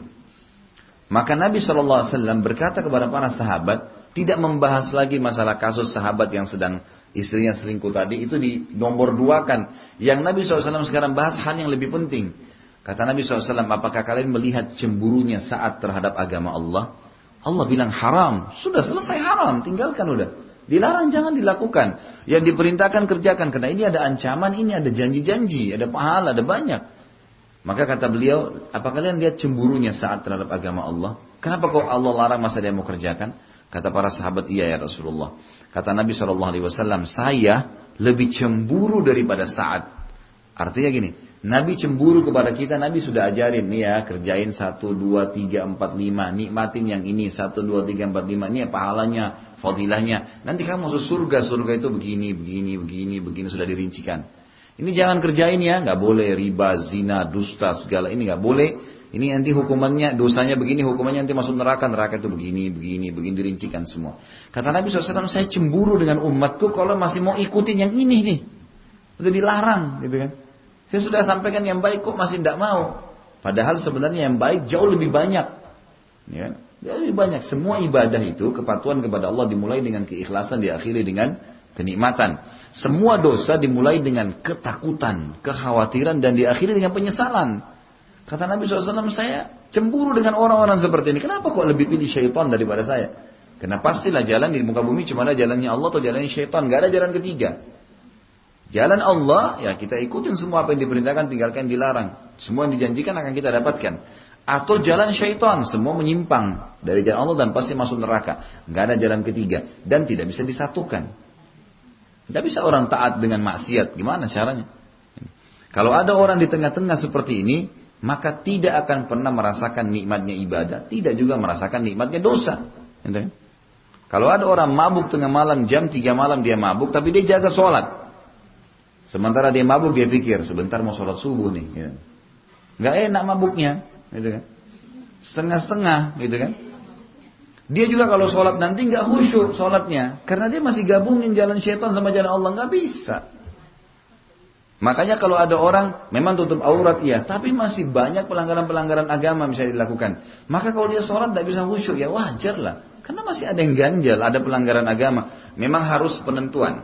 Sekalian di jalan Allah siratul mustaqim, jadi orang yang benar imannya bertambah terus, atau orang buruk sekalian, tapi ini ujungnya neraka. Karena orang yang mabuk tidak pikir sholat, itu puas tuh. Sampai teler, sampai jatuh, dia nggak pusing sholat. Tapi neraka ujungnya ya, saya tidak sarankan di sini. Gitu. Tapi ini jalan. Kalau ada orang di tengah-tengah ini pelimplang, nggak bisa. Nggak nikmat ibadah, nggak nikmat maksiat, gitu kan. Percuma aja. Jadi untuk apa? Sekalian istiqomah memang lurus.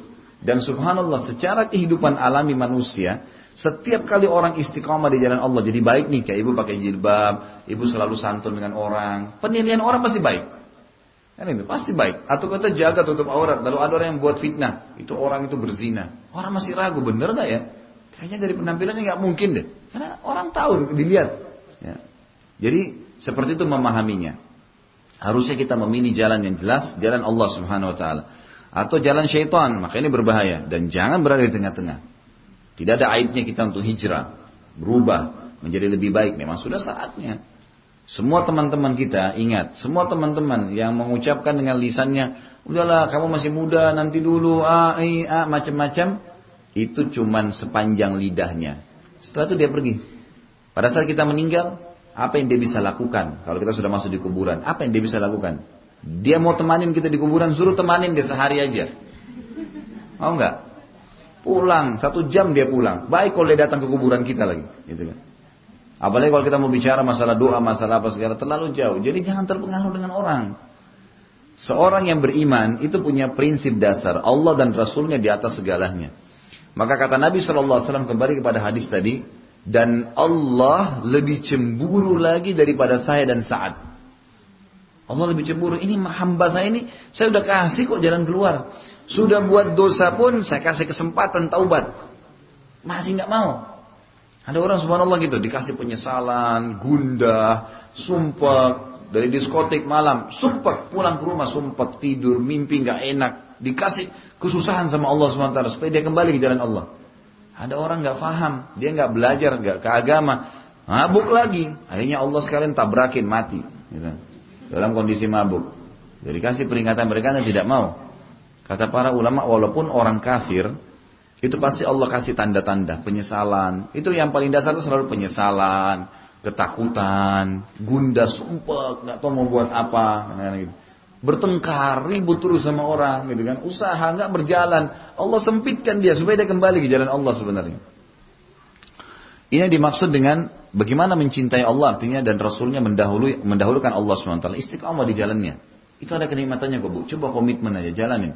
Saya tadi kasih contoh seminggu, 2 minggu, sebulan. Coba deh, jalankan. Ada kenikmatan tersendiri.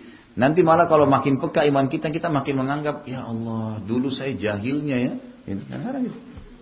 Ya, saya kemarin waktu diundang ceramah di Makassar, saya kebetulan lagi ke sana juga. Ada satu jemaah saya itu pengusaha besar, pengusaha marmer, masya Allah, sudah miliaran, bukan miliaran lagi tuh. Gunung marmernya bisa sampai sekian ratus tahun gitu.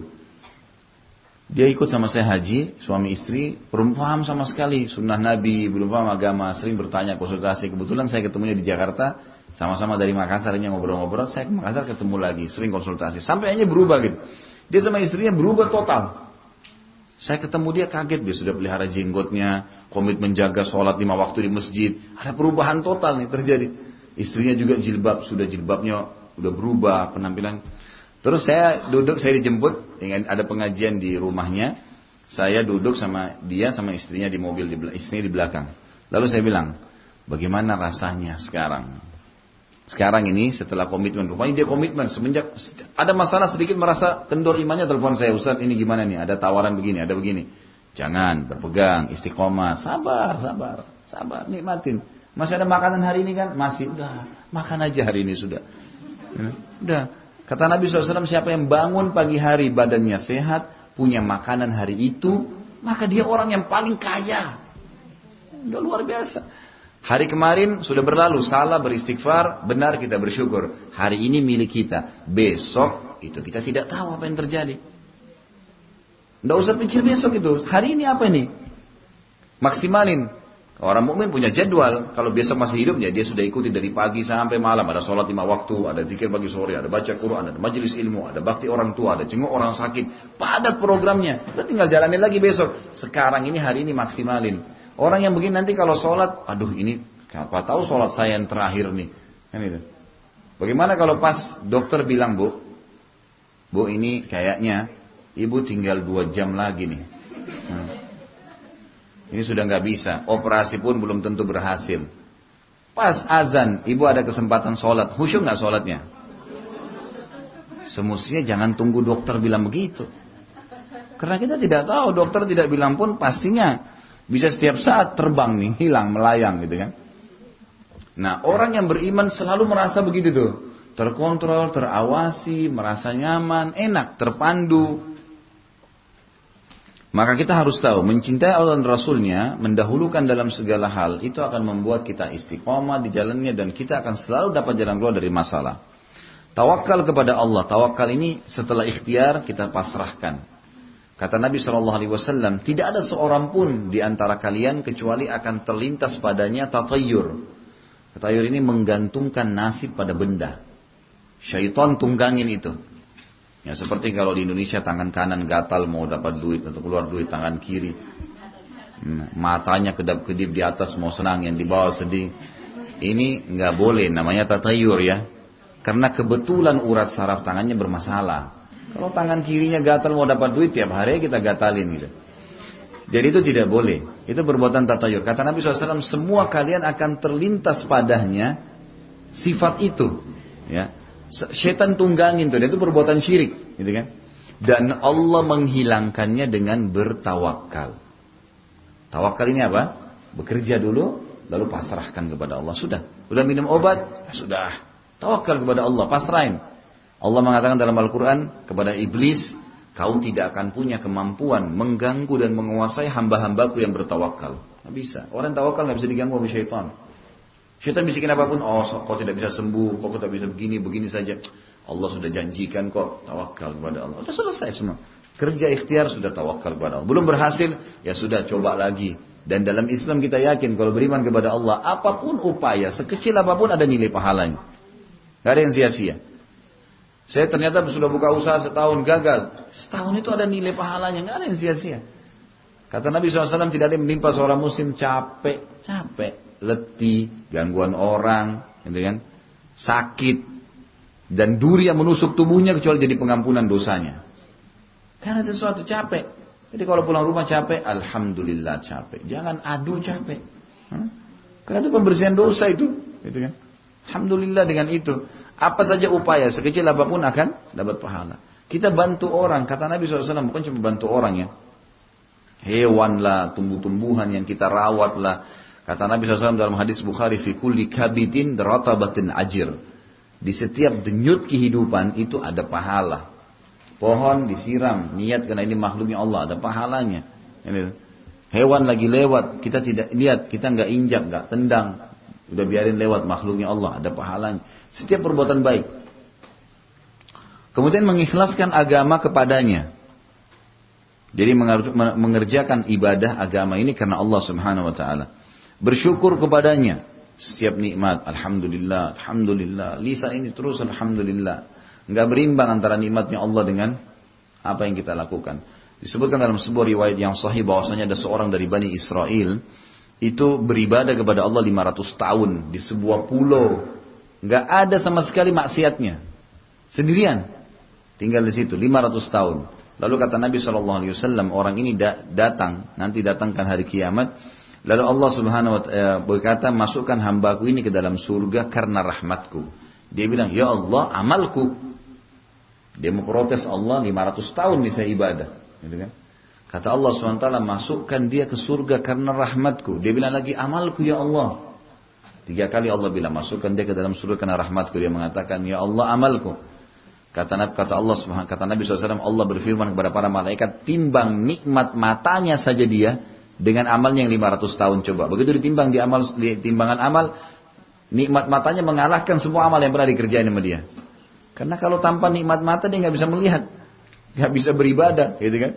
belum pendengaran, belum segala macam nikmat yang tidak bisa terhitung. Luar biasa nikmatnya Allah. Maka sering bersyukur, dan itu kata itu passwordnya itu. Untuk ditambah. Selalu alhamdulillah, alhamdulillah. Capek, alhamdulillah, capek. Karena kalau capek jadi enak istirahat, gitu kan? Coba kalau kita tidak capek, nggak enak. Lapar, alhamdulillah lapar. Karena dengan lapar kita enak makan, gitu kan? Jadi jangan aduh lapar. Gitu kan? Haus juga begitu, seterusnya. Bersabar atas hukumnya, hukum Allah Subhanahu Wa Taala yang diterapkan. Sabarin, terima itu. Takut kepadanya. Kalau mau melanggar, tidak mau. Takut kepada Allah Subhanahu Wa Taala. Berharap kepadanya, berharap pahalanya, berharap balasan ya, dari apa yang kita kerjakan. Karena itu memang diperintahkan ya. Bolehkah saya bersedekah karena berharap Allah berikan rezeki? Boleh. Memang Allah mengatakan itu. Memang Allah bukakan itu. Ya, jadi boleh saja kita berharap apa yang Allah janjikan. Seluruh perbuatan-perbuatan ini adalah wajib atas seluruh makhluk dengan kesepakatan para imam agama. Artinya memang ini hal yang mendasar yang harus dipahami bagi setiap orang yang beriman. Masih kata Ibnu Taimiyah rahimahullah, kesimpulannya adalah iman yang ada di dalam hati harus ada padanya pembenaran terhadap Allah dan Rasulnya serta cinta kepada Allah dan Rasulnya. Karena jika tidak, maka sekedar pembenaran tetapi disertai kebencian kepada Allah dan Rasulnya, permusuhan kepada Allah dan Rasulnya, bukanlah iman sebagaimana kesepakatan kaum muslimin. Kalau ada diikuti dengan masalah itu berarti dia bukan iman yang disepakati. Jadi kalau ibu-ibu masih merasakan mau mengatakan beriman, maka kalau ada yang ganjal, masih malas mau kerjakan ibadah, berarti masih ada sesuatu yang ganjal tuh. Harusnya bisa kita kerjakan. Kenapa orang lain yang rajin ibadah kok 24 jam waktunya, kita juga 24 jam, dia juga punya 2 mata, kita punya 2 mata. Kenapa dia bisa mendapatkan surga? Kisah para sahabat yang ternukil kepada kita sampai sekarang, mereka bisa masuk surga tanpa hisab. Itu bukan dongeng atau bukan cuma sekedar cerita yang bisa dinukil kepada kita. Oh iya, Abu Bakar, Umar, Uthman, Ali masuk surga ya. Bukan, dinukil kepada kita. Allah jaga sampai sekarang agar kita bisa mengambil pelajaran dan mencontohi apa yang mereka lakukan. Sebagai orang beriman terdahulu sebelum kita, maka kita bukan mustahil bersama dengan mereka. Ibnu Qayyim rahimahullah menjelaskan pentingnya perbuatan hati. Beliau berkata, perbuatan hati merupakan dasar yang diinginkan dan dimaksud. Sedangkan perbuatan anggota badan adalah pengikut.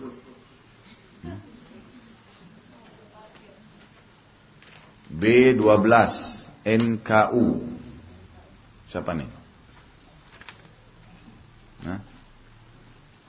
Atau tidak tahu plat nomornya?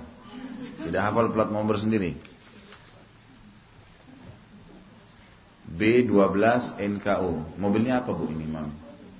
Oh sudah ada. Mungkin perlu ditulis jenis mobilnya kali. Baik. Perbuatan hati, kata Ibnu Qayyim, merupakan dasar yang diinginkan dan dimaksud.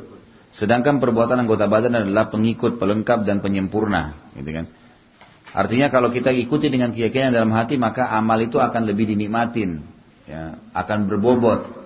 Orang sholat kalau diikuti dengan keyakinan dalam hati perintah Allah, keyakinan ada pahalanya, malaikat mencatat, ini akan menyebabkan derajat saya tinggi di surga, maka bobot sholatnya bagus. Sementara anggota badan, perbuatan anggota badan adalah pelengkap dan penyempurna, dan bahwasanya niat seperti ruh. Sementara perbuatan seperti anggota badan, yang jika ia berpisah dengan ruh, maka ia akan mati. Begitu pula perbuatan, jika tidak diikuti dengan niat, maka ia adalah pergerakan orang yang iseng.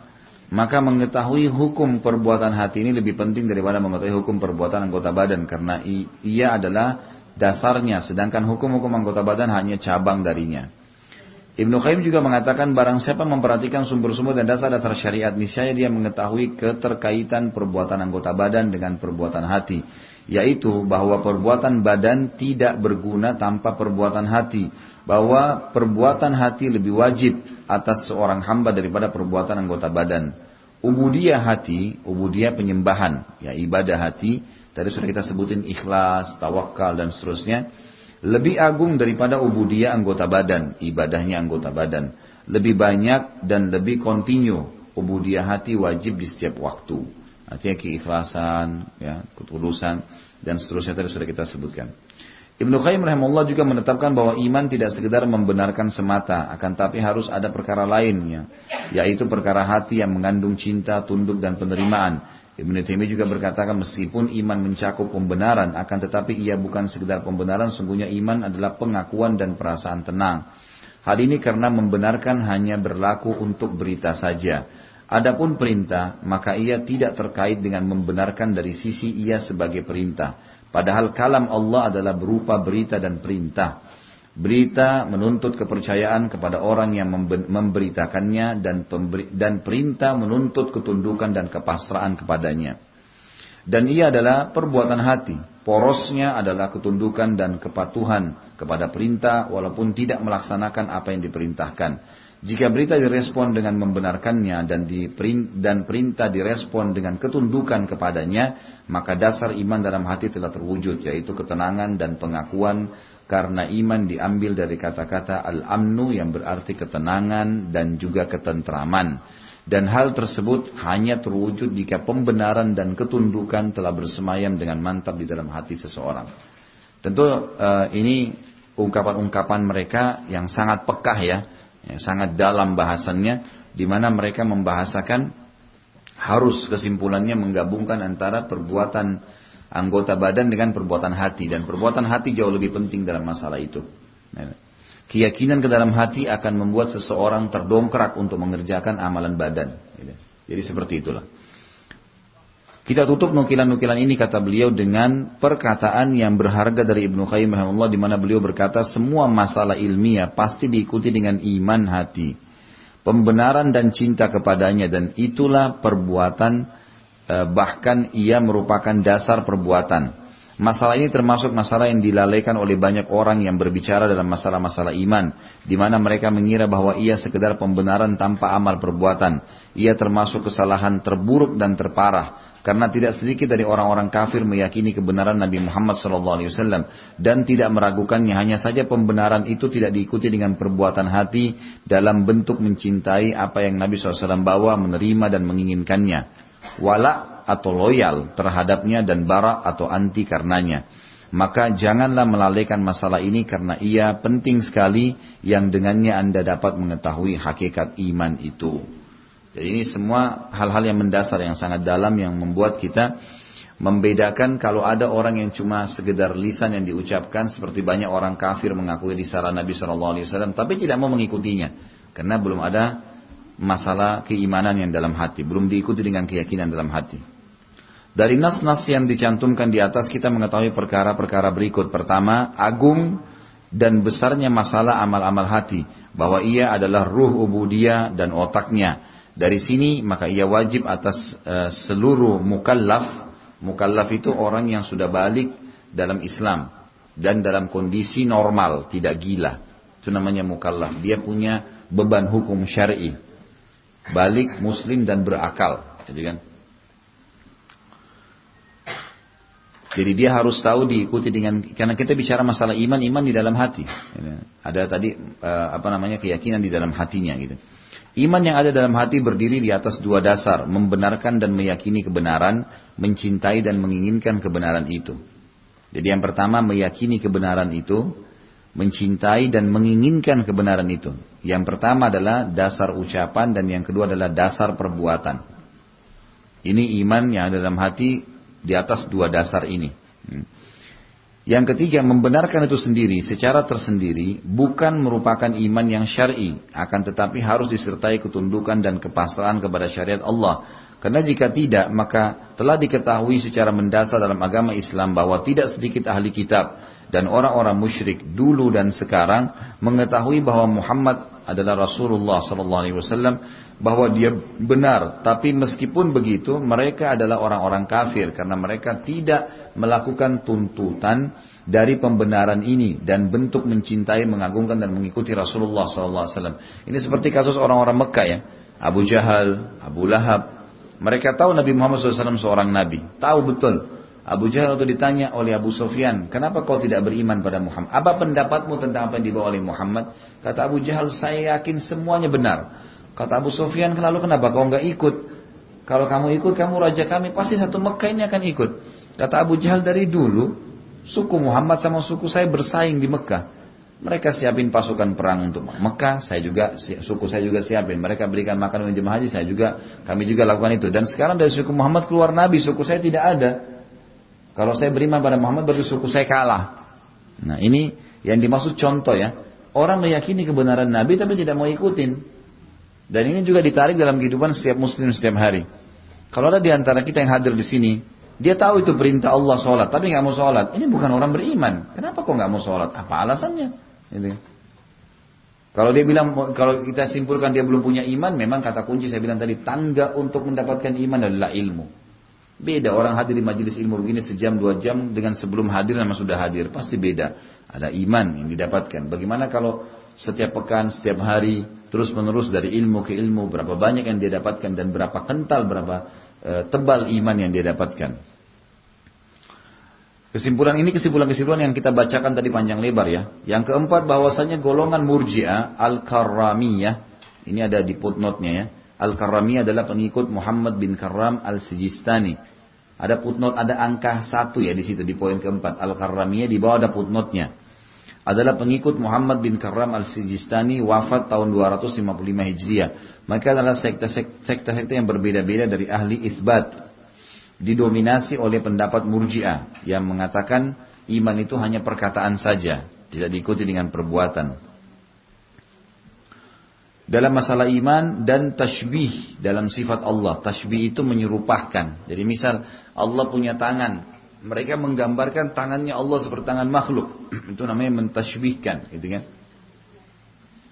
Sementara kita tahu pendapat ahli sunnah wal jamaah tidak boleh. Kalau kita yakin Allah punya tangan, ya Allah punya tangan. Tapi kita tidak perlu tanyakan bagaimana tangannya Allah. Karena tidak sampai kepada kita informasi Allah menggambarkan tangannya misalnya. Cuma dikatakan yadullahi fawqa aydihim, tangannya Allah di atas tangan-tangan mereka. Sebatas itu saja. Ya udah kita imanin. Ya. Kata Imam Syafi'i rahimahullah, saya mengimani semua yang disampaikan oleh Allah tentang dirinya sebagaimana Allah inginkan. Dan apa yang disampaikan oleh Rasulnya Muhammad SAW sebagaimana yang diinginkan oleh Rasulnya. Jadi memang kita imani nama-nama dan sifat Allah seperti itu datangnya. Yang dapat rincian ya sudah, tidak dapat rincian tetap kita jalankan, tetap kita yakini. Sholat itu duhur, asar, isya 4 rakaat. Ada hikmahnya, nggak ada hikmahnya, tetap kita jalanin. Kalau ditemukan nanti hikmahnya, kenapa 4 rakaat, kenapa beda dengan subuh 2 rakaat, itu nanti pelengkap. Ada tidak ada tetap kita jalankan. Itu namanya orang yang beriman. Jadi kan? Jadi memang dia terima dulu. Ada orang enggak, kenapa dilarang zina? Saya mau tahu dulu baru saya tinggalkan. Nggak bisa. Tinggalkan dulu. Baru nanti dia kalau ada hikmahnya. Gitu kan? Tentu cara mengetahuinya adalah ancaman-ancaman Allah. Saya sudah pernah bilang, kalau kita mau komitmen menjalankan ibadah, cari tahu janji Allah di ibadah itu ya. Mau rajin sholat malam, baca tentang fadilah sholat malam. Mau rajin sodaka, baca tentang fadilah sodaka. Mau rajin haji umrah, baca fadilah. Nanti kita akan termotivasi mengerjakannya. Ada hikmah, gak ada hikmah. Pokoknya saya yakin ini akan saya dapatkan. Sholat berjamaah dapat 25 kali lipat, dapat 27 derajat. Ya sudah, kita jalankan. Haji, pengampunan umrah, pengampunan dosa. Ya sudah, saya jalankan. Ada hikmahnya, gak ada hikmah yang berhubungan dengan kesehatan kah, atau apa saja itu pelengkap. Nah ini dikatakan bahwasanya golongan Murji'ah Al-Karramiyah telah keliru ketika mereka mengira bahwa iman hanyalah pengakuan dengan lisan saja. Karena orang-orang munafik adalah orang-orang kafir dengan ijma'. Ijma' itu kesepakatan ulama. Dengan ijma' walaupun mereka menampakkan 2 kalimat syahadat. Firman Allah SWT dalam surah Al-Baqarah, A'udzubillahi minasyaitonirrajim wa minan nasi may yaqulu amanna billahi wal yawmil akhir wa ma hum bimu'minin. Di antara manusia ada yang mengatakan kami beriman kepada Allah dan hari kemudian. Padahal mereka sesungguhnya bukan orang-orang yang beriman. Mereka cuma ucapkan dengan lisan. Tidak ada aplikasi dalam kehidupannya. Dusta gitu. Ucapan lahir pada diri orang-orang munafik telah terwujud. Akan tetapi iman pada mereka tidak terwujud. Karena ketidakadaan pembenaran dan tuntunan-tuntunannya dalam hati. Yang kelima, golongan Murji'ah Al-Jahmiyah. Ya, ini tadi saya katakan Murji'ah itu orang yang cuma mengucapkan dengan lisan saja imannya ya. Al-Jahmiyah, di sini kita lihat footnote nomor 2 di bawah. Golongan Jahmiyah adalah pengikut Al-Jaham bin Safwan As-Samarkandi yang dibunuh tahun 128 Hijriah. Golongan Jahmiyah adalah Mu'attilah. Mu'attilah ini di situ nggak ditulis terjemahan ya. Mu'attilah itu pembatal. orang-orang penolak. Ya. Jadi mereka menolak dalam sifat Allah. Jadi kelompok Jahmiyah ini Bu, misal semua nama-nama sifat Allah ditolak sama dia. Misal Allah punya tangan, Allah subhanahu wa ta'ala turun ke langit bumi kalau tertinggal sepertiga malam. Nggak ada semua itu. Ditolak sama dia. Itu namanya kelompok Jahmiyah. Ya. Mereka menolak Jabariyah dalam masalah qadar. Ya, artinya menolak itu. Murji'ah murni dalam masalah iman. Ya, hanya mengatakan perkataan lisan saja. Mereka berkata surga dan neraka adalah fana. Nggak ada, cuma dongeng. Ya, seperti itulah. Nah ini ada sekte ini yang mengaku Islam. Beliau sengaja berikan kesimpulannya. Golongan Murji'ah Jahmiyah keliru ketika mereka mengira bahwa iman telah tetap sempurna tanpa amal yang ada dalam hati. Sebagaimana yang terjadi pada golongan Jahmiyah, ya, ini golongan footnote nomor 3 lagi disebutkan, karena mayoritas golongan dari umat ini memasukkan perbuatan hati ke dalam iman. Bahkan sekte-sekte Murji'ah pada umumnya mengatakan demikian. Ini ya, dikatakan oleh Ibnu Taimiyah dalam majmu' fatwanya beliau. Sebagaimana iman yang ada dalam hati tetap sempurna tanpa perbuatan lahir, dan penjelasannya akan hadir di tempat nanti, insyaallah yang tempat yang lainnya. Tapi yang jelas kelompok Jahmiyah ini adalah kelompok yang menolak semua nama-nama dan sifat-sifat Allah. Mereka mengatakan iman itu hanya dengan lisan saja. Kemudian tadi ya, surga dan neraka itu dianggap sesuatu yang fana. Ya, banyak hal-hal yang tadi sudah dirincikan oleh penulis di sini. Poin kedua, iman juga mencakup ucapan lisan dan perbuatan anggota badan. Kalau tadi poin pertama, iman mencakup ucapan lisan dan perbuatan hati. Jadi ibu-ibu tidak akan merasakan keimanan kecuali diikuti dengan masalah hati. Semua amalan hati tadi, tawakal, ikhlas, cinta kepada Allah gitu kan. Yang kedua adalah iman juga mencakup ucapan lisan dan perbuatan anggota badan. Ucapan lisan adalah mengucapkan syahadatain dan pengakuan terhadap konsekuensinya. Tadi saya bilang kalau kita bilang iyyaka na'budu wa iyyaka nasta'in, memang betul-betul seperti itu. Sahabat itu kalau sendalnya putus, angkat tangan ke langit, ya Allah sendal saya putus gantikanlah. Allah nggak akan lemparin sendal dari langit, tapi Allah akan gerakkan makhluk-makhluknya yang lain yang memberikan dia sendal, atau dia dapat duit orang kasih kesian dia bisa beli sendal. Itulah jawaban doa. Ibu kalau sakit, ya Allah sembuhin saya. Bagaimana kira-kira caranya? Apakah Allah akan lemparin obat dari langit? Kita nanti kalau dikabulkan doanya datang dalam bentuk sinyal. Kita ketemu dengan seseorang, kerabat, teman, dan tiba-tiba ngobrol sampai bicara masalah penyakit kita, lalu dia tunjukkan dokter yang cocok, yang bagus. Oh, setahu saya ada dokter yang bagus di sana. Kita konsultasi cocok, resep cocok, kita sembuh. Nah itu jawaban dari doa, bukan karena dokter dan resepnya. Karena kalau Allah belum mau kita sembuh, nggak bakal sembuh walaupun spesialis dari negeri manapun gitu. Ucapan lisan adalah mengucapkan syahadatain dan pengakuan terhadap konsekuensinya. Jadi kita harus tahu, la ilaha illallah, memang tidak ada Tuhan yang berhak disembah kecuali Allah. Cuma satu, jangan bergantung, jangan tunduk, jangan memohon, jangan menyembah, jangan menyembeli, kecuali kepada dia. Juga Muhammad Rasulullah, berarti kita mengambil semua ajaran beliau karena utusan Allah, jadi semua panduan hidup kita diambil dari beliau.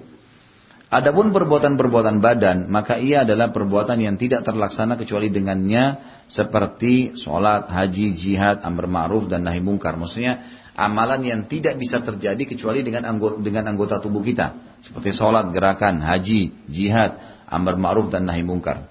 Adapun ucapan lisan, maka ia merupakan perkara yang harus. Ia adalah dasar bagi keberadaan sifat iman secara lahir, dan ulama salaf menegaskan masalah ini. Berikut ini adalah Abu Thur. Abu Thur ini bisa dilihat di footnote nomor 1. Dia adalah Ibrahim bin Khalid, seorang imam. Imam ini kalau diitlaqkan dalam ilmu hadis, ibu sekalian, bukan imam masjid ya. Imam itu kalau kita seperti alim, ulama, kiai ya. Jadi kalau dalam ilmu hadis dikatakan orang ini imam. Kalau kita baca sama setelahnya al-hafidh. Al-hafidh artinya yang hafalannya bagus gitu ya. Memang dia menghafal hadis, dia menghafal Al-Quran. Faqih, orang yang faham hukum-hukum fikih. Lahir kira-kira tahun 170 Hijriah, memiliki sejumlah karya tulis, dan dia wafat tahun 240 Hijriah. Jadi penulisan ilmiah seperti misalnya kalau tesis S2 atau disertasi S3 memang harus seperti ini. Jadi setiap tulisan dari mana rujukannya, atau nama orang lewat harus ada biodata ringkasnya, memang begitu. Dan kebetulan karena kita membedah buku, jadi kita baca semua termasuk ya hal-hal penting yang berhubungan dengan footnote ini. Berikut ini adalah perkataan Abu Thur. Abu Thur sudah kita sebutkan tadi siapa dia. Menetapkan pentingnya pengakuan lisan, dia berkata, tidak ada perselisihan di kalangan ulama tentang seorang laki-laki seandainya dia berkata, aku bersaksi bahwasanya Allah Subhanahu wa taala adalah Esa, bahwa apa yang dibawa oleh Rasulnya adalah benar, dan laki-laki ini mengakui seluruh syariat. Kemudian dia berkata, hatiku tidak meyakini dan tidak membenarkan apapun darinya, bahwa dia bukan muslim. Ada orang bilang dengan lisannya tapi dia tidak yakini dengan hatinya, maka dia bukan muslim. Seandainya dia berkata Al-Masih adalah Allah dan dia mengingkari Islam, dan dia berkata hatiku tidak meyakini sesuatu apapun darinya, bahwa dia adalah kafir berdasarkan apa yang ditampakkan tersebut dan bukan mukmin. Dengan pengakuan tanpa diiringi pembenaran, dia tidak menjadi mukmin. Pengakuan lisan tanpa diikuti pembenaran dalam hati tidak dikatakan mukmin. Dan sebaliknya, dengan pembenaran tanpa diiringi pengakuan juga tidak menjadi mukmin. Kalau dia juga yakin dalam hati tapi tidak dia ucapkan, juga sama. Sehingga dia membenarkan dengan hatinya dan harus mengakui dengan lisannya. Gitu kan? Jadi semuanya sama. Ada yang bilang, saya muslim, saya mukmin tapi dalam hati. Tidak pernah ada ucapan dengan lisan. Tidak pernah dia mengatakan bismillah kalau mau makan. Tidak pernah dia mengatakan alhamdulillah. Tidak pernah dia berdakwah di jalan Allah. Tidak pernah dia mengingatkan pada yang ma'ruf, melarang dari kemungkaran, maka tidak dikatakan mukmin. Gimana caranya? Jadi harus dua-duanya bersatu. Ibnu Hazm ini ada footnote nomor 3. Abu Muhammad Ali bin Ahmad bin Sa'id Az-Zahiri Al-Andalusi. Andalusi itu dari Spanyol ya. Dulu waktu masa kejayaan Islam dulu dikatakan Andalus. Seorang faqih al-hafidh, tadi sudah saya jelaskan al-hafidh, ahli sastra, menteri pada saat itu, memiliki banyak karya tulis, lahir di Cordova, ya, tahun 384 dan wafat 456 Hijriah. Ibnu Hazm menegaskan pentingnya ucapan lisan ini. Dia berkata, barang siapa meyakini iman dengan hatinya dan tidak mengucapkannya dengan lisannya tanpa taqiyah itu menyembunyikannya. Di dalam Islam itu seperti yang dilakukan oleh Ammar bin Yasir radhiyallahu anhu, sahabat Nabi. Waktu dia sama ayahnya Yasir, sama ibunya namanya Sumayyah. Ini Sumayyah sama Yasir, ayahnya si Ammar ini, itu budaknya Abu Sufyan, budaknya Abu Jahal. Nah, Abu Jahal ini waktu memaksa Sumayyah sama Yasir, budaknya, untuk meninggalkan agama Nabi SAW, mereka tidak mau. Maka oleh Abu Jahal, Sumayyah dibunuh, ditusuk perutnya. Kemudian suaminya juga Yasir dibunuh. Ammar waktu itu umurnya masih 9 tahun, 10 tahun, anak-anak. Dan dia ketakutan sekali melihat keadaan orang tuanya. Kata Abu Jahal, kalau saya akan siksa kamu, dan saya tidak akan bunuh kau seperti kedua orang tuamu, di depan mata orang tuanya mati. Saya tidak akan bunuh kamu seperti mereka. Saya akan bunuh kamu pelan-pelan. Biar kau rasakan sakit, saya akan kulitin kamu, saya akan buat kamu berdarah sampai kamu nanti tinggalkan agamanya Muhammad, gitu kan? Karena Ammar ketakutan, tapi hatinya sangat kuat dengan keimanan. Dia yakin Nabi SAW benar, padahal umurnya 10 tahun waktu itu. Dan dia tahu kedua orang tuanya komitmen sampai mati mempertahankan keimanan tadi. Jadi akhirnya Ammar bin Yasir dikatakan oleh Abu Jahal, saya mau kau menghina Muhammad. Karena Ammar waktu itu sakit, berdarah-darah tubuhnya, masih kecil 10 tahun, maka dia ikutin. Dia menghina Nabi SAW. Muhammad itu bukan Rasul. Dicaci maki seperti Abu Jahal bilang. Kemudian Abu Jahal tidak puas, dia ada lewat unta di situ. Kata Abu Jahal, wahai Ammar, saya tidak akan lepas kau sampai kau bilang unta ini Tuhanku. Kata Ammar, unta itu Tuhanku. Selesai, Abu Jahal tinggalkan. Ammar ini dalam kondisi tubuhnya berdarah, sakit, umur 10 tahun, datang kepada Nabi SAW sambil nangis. Ya Rasulullah, begini kejadiannya. Lalu kata Nabi SAW, kalau besok Abu Jahal tangkap kamu lagi, boleh kamu ucapkan itu. Karena datang wahyu menjelaskan ternyata Ammar ini dalam hatinya benci sekali dengan apa yang dia ucapin. Dia tidak mau sebenarnya, tapi dia dipaksa. Maka Allah SWT menurunkan firman-Nya, kecuali orang-orang yang illa man ukriha wa qalbu mutmainnun bil iman. Kecuali orang yang dipaksa dan hatinya penuh tetap ketentraman dengan keimanan. Maka itu Tidak ada masalah. Itu namanya taqiyah. Itu yang dimaksud dengan taqiyah. Tadi ada kata-kata taqiyah kan? Ya, jadi setiap ada huruf pun yang atau kalimat yang tidak jelas, yang memang tidak diterimakan, saya akan jabarkan. Itu yang dimaksud tadi. Saya ulangi, Ibnu Hazm berkata menegaskan pentingnya ucapan lisan ini. Dia berkata barang siapa yang meyakini iman dengan hatinya dan tidak mengucapkan dengan lisannya tanpa taqiyah, bukan karena dia terdesak, gitu kan? Maka dia kafir di sisi Allah. Jadi Ibnu Hazm menekankan kepada kita penting sekali poin, ya, ucapan lisan tentang pentingnya mengucapkan lisan yang diikuti dengan keyakinan dalam hati. Kalau tadi kan banyak sekali penjelasan lisan percuma kalau hati tidak ikut. Nah ini dibalik, percuma juga dalam hati kalau lisannya tidak ikutin. Kata Ibnu Hazm, barang siapa yang meyakini iman dengan hatinya dan dia tidak mengucapkan dengan lisannya tanpa taqiyah, bukan karena masalah taqiyah, karena kalau dia ucapan maka dia akan dibunuh misalnya, maka dia telah kafir di sisi Allah Subhanahu wa taala dan di kalangan kaum muslimin. Ibnu Taimiyah juga berkata, barang siapa tidak membenarkan dengan lisannya padahal dia mampu, maka dalam kamus orang-orang mukmin dia bukan mukmin. Sebagaimana hal tersebut disepakati oleh salaf. Salaf itu orang terdahulu ya. Jadi kalau kita bilang salafus saleh berarti orang terdahulu, sahabat maksudnya. Sebagaimana ini lebih dominan sahabat, bisa tabi'in, orang-orang terdahulu yang saleh. Sebagaimana hal tersebut disepakati oleh salaf ummah dari kalangan sahabat dan tabi'in. Maka kata Ibnu Taimiyah, barang siapa yang membenarkan dengan hatinya dan tidak mengucapkan dengan lisannya, maka tidak sedikit pun hukum-hukum iman disandangkan kepadanya. Tidak di dunia, tidak juga di akhirat. Artinya memang dua-duanya ini harus berhubungan satu sama yang lain. Ibnu Taimiyah juga mengatakan rahimahullah, menyebutkan perkiraan yang tidak mungkin. Dia berkata, begitu pula jika dikatakan seorang laki-laki bersaksi bahwasanya Muhammad adalah Rasulullah, lahir dan batin, dan hal ini telah diminta darinya tanpa ada rasa takut dan harapan yang menghalangi karenanya, tapi dia menolak sehingga dia terbunuh, maka tidak mungkin dia secara batin bersaksi bahwasanya Muhammad adalah Rasulullah. Oleh karena itu, ucapan lahir terhadap iman, di mana tidak ada keselamatan bagi seorang hamba kecuali dengannya, menurut mayoritas salaf dan khalaf. Salaf orang yang terdahulu, khalaf orang yang terakhir, yang datang setelah di zaman kita maksudnya. Dari kalangan orang-orang terdahulu dan yang hadir berikutnya, kecuali Jahmiyah tadi. Jahmiyah yang sudah kita sebutkan tadi sifat-sifatnya. Yang dimaksud dengan ucapan lisan yang merupakan iman secara batin dan hakiki adalah yang menggiringi keyakinan hati dan pembenarannya. Karena jika tidak, maka sekedar ucapan tanpa keyakinan. Iman bukan merupakan iman berdasarkan kesepakatan kaum muslimin. Jadi iman seperti itu tidak termasuk kalau cuma hati dan tidak ikuti dengan perkataan. Iman adalah perbuatan anggota badan. Ya, ini tambahan lagi. Jadi selain pengucapan lisan, keyakinan dalam hati dan diikuti dengan perbuatan anggota badan. Sebagaimana makhluk wajib membenarkan para rasul alaihi wassalatu wassalam dalam apa yang mereka beritakan.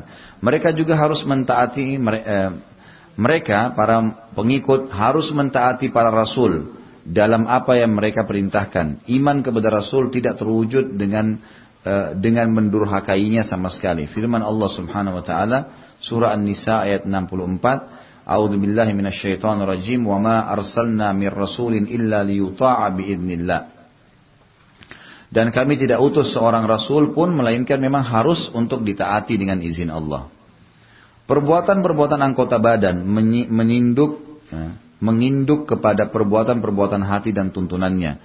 Jika hati berisi ma'rifat, pengetahuan tentang Allah, dan iradat, keinginan ya, untuk mengerjakan, maka hal tersebut mengalir ke badan secara otomatis. Tidak mungkin badan menolak apa yang diinginkan oleh hati.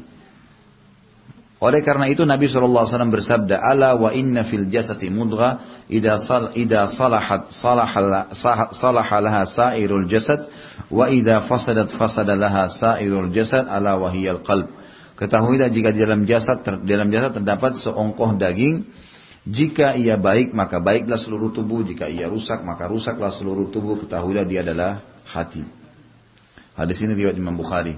Jika hati sahih dengan iman, sahih maksudnya sehat ya, dengan iman yang ada padanya, ilmu dan perbuatan hati, dan ada padanya ilmu dan perbuatan hati. Jadi kalau hati itu sehat, ya, dengan iman yang ada disebabkan iman itu karena ilmu dan perbuatan hatinya, tawakalnya, ikhlasnya, maka secara otomatis ia mengakibatkan kebaikan jasad. Dengan ucapan lahir dan mengamalkan iman yang mutlak, sebagaimana yang dilakukan. Jadi nanti anggota badan akan melakukan akan pengucapan lisan dan seterusnya. Kalau hatinya sudah terkontrol. Sebagaimana yang dikatakan oleh para imam hadis, ucapan dan perbuatan, ucapan batin dan lahir, perbuatan batin dan lahir. Yang lahir mengikuti yang batin, ya, yang kelihatan di luar mengikuti yang di dalam hati. Dan yang merupakan konsekuensi darinya. Jika batinnya baik, baik pula lahirnya. Jika rusak, maka ia menjadi rusak. Di samping itu, tidak adanya perbuatan-perbuatan lahir akan menafikan iman batin. Tidak adanya perbuatan-perbuatan lahir akan menafikan iman batin. Faham ya? Jadi tidak adanya aplikasi, tidak sholat, tidak haji, tidak sedekah, tidak ada aplikasi lahir, maka itu akan menafikan iman batin. Kan hilang nanti imannya. Oleh karena itu Allah menafikan iman dari orang-orang di mana tuntunan iman tidak terwujud pada mereka. Karena tidak adanya tuntunan menunjukkan tidak adanya, ya, tidak ada yang menuntun atau menuntut. Seperti firman Allah Subhanahu wa taala surah Al-Maidah ayat 81. Walau kanu yu'minuna billahi wan nabiyyi wa ma unzila ilaihi mattakhaduhum awliya. Sekiranya mereka beriman kepada Allah, kepada Nabi Musa. Ini kisah tentang Bani Israel, ya. Dan kepada apa yang diturunkan kepadanya, ya, niscaya mereka tidak akan menjadikan orang-orang musyrik itu sebagai penolong-penolong. Jadi kalau seandainya orang itu betul-betul imannya dalam hatinya dan diikuti dengan ilmu yang benar, wahyu, dan dia ikrarkan dengan lisannya, maka diaplikasikan dalam anggota tubuhnya, dia tidak akan mungkin melanggar apa yang Allah larang. Di antaranya menjadikan orang-orang musyrik sebagai pelindung-pelindung, ya, penolong-penolong.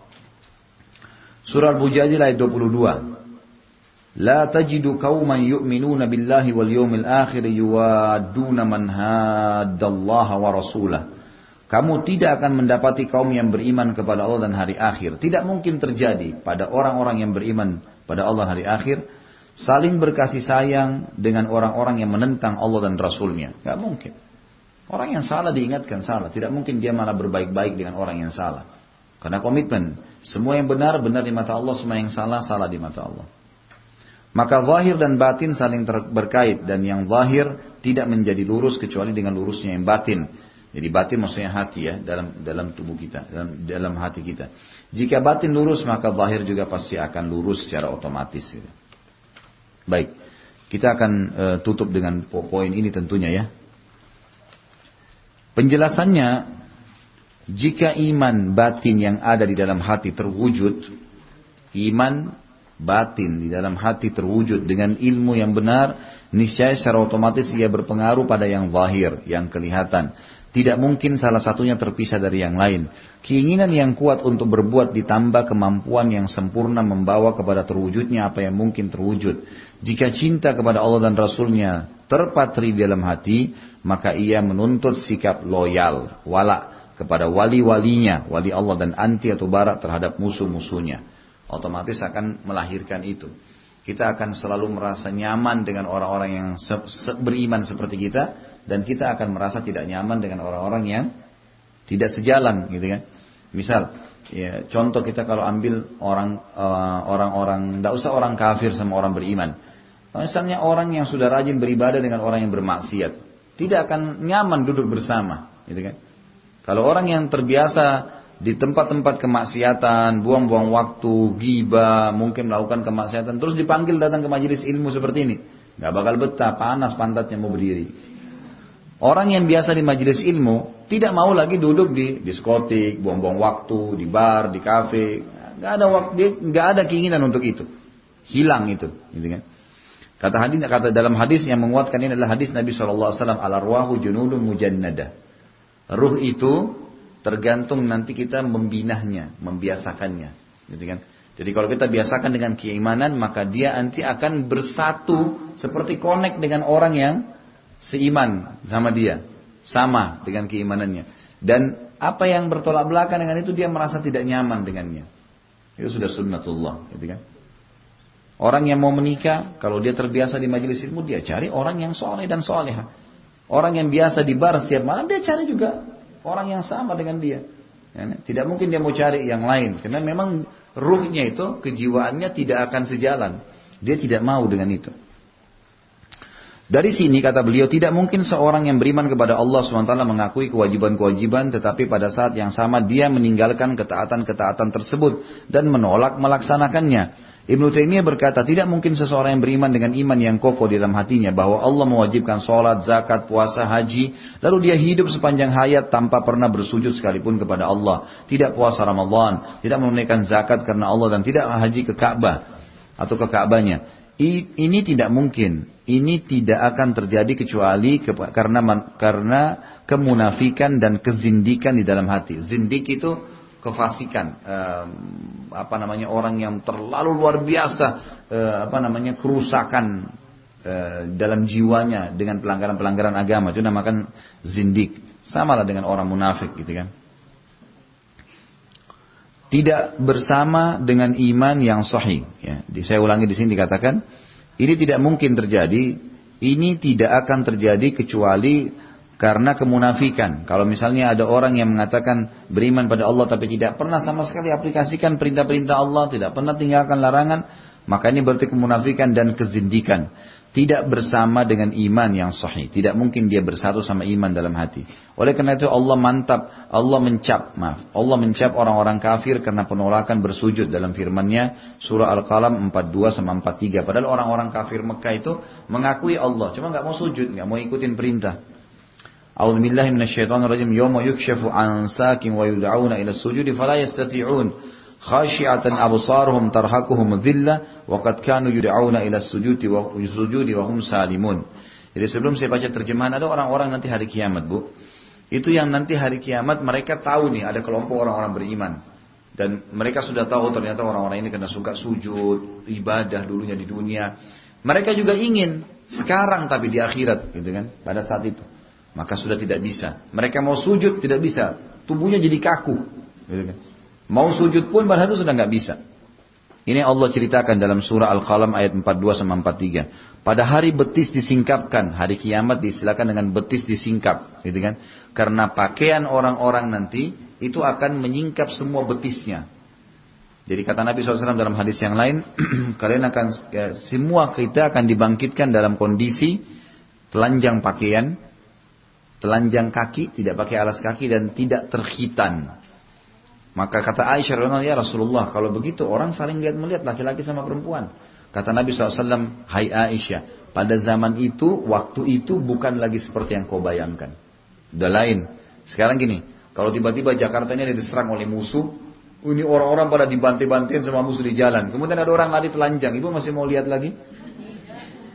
Nggak ada waktu. Dan bukan saatnya dan seterusnya. Begitu juga orang di akhirat nanti. Udah nggak ada lagi. Tapi hadis menjelaskan masalah itu. Kalau kata Nabi SAW, orang yang pertama diberikan pakaian hari kiamat adalah Ibrahim AS.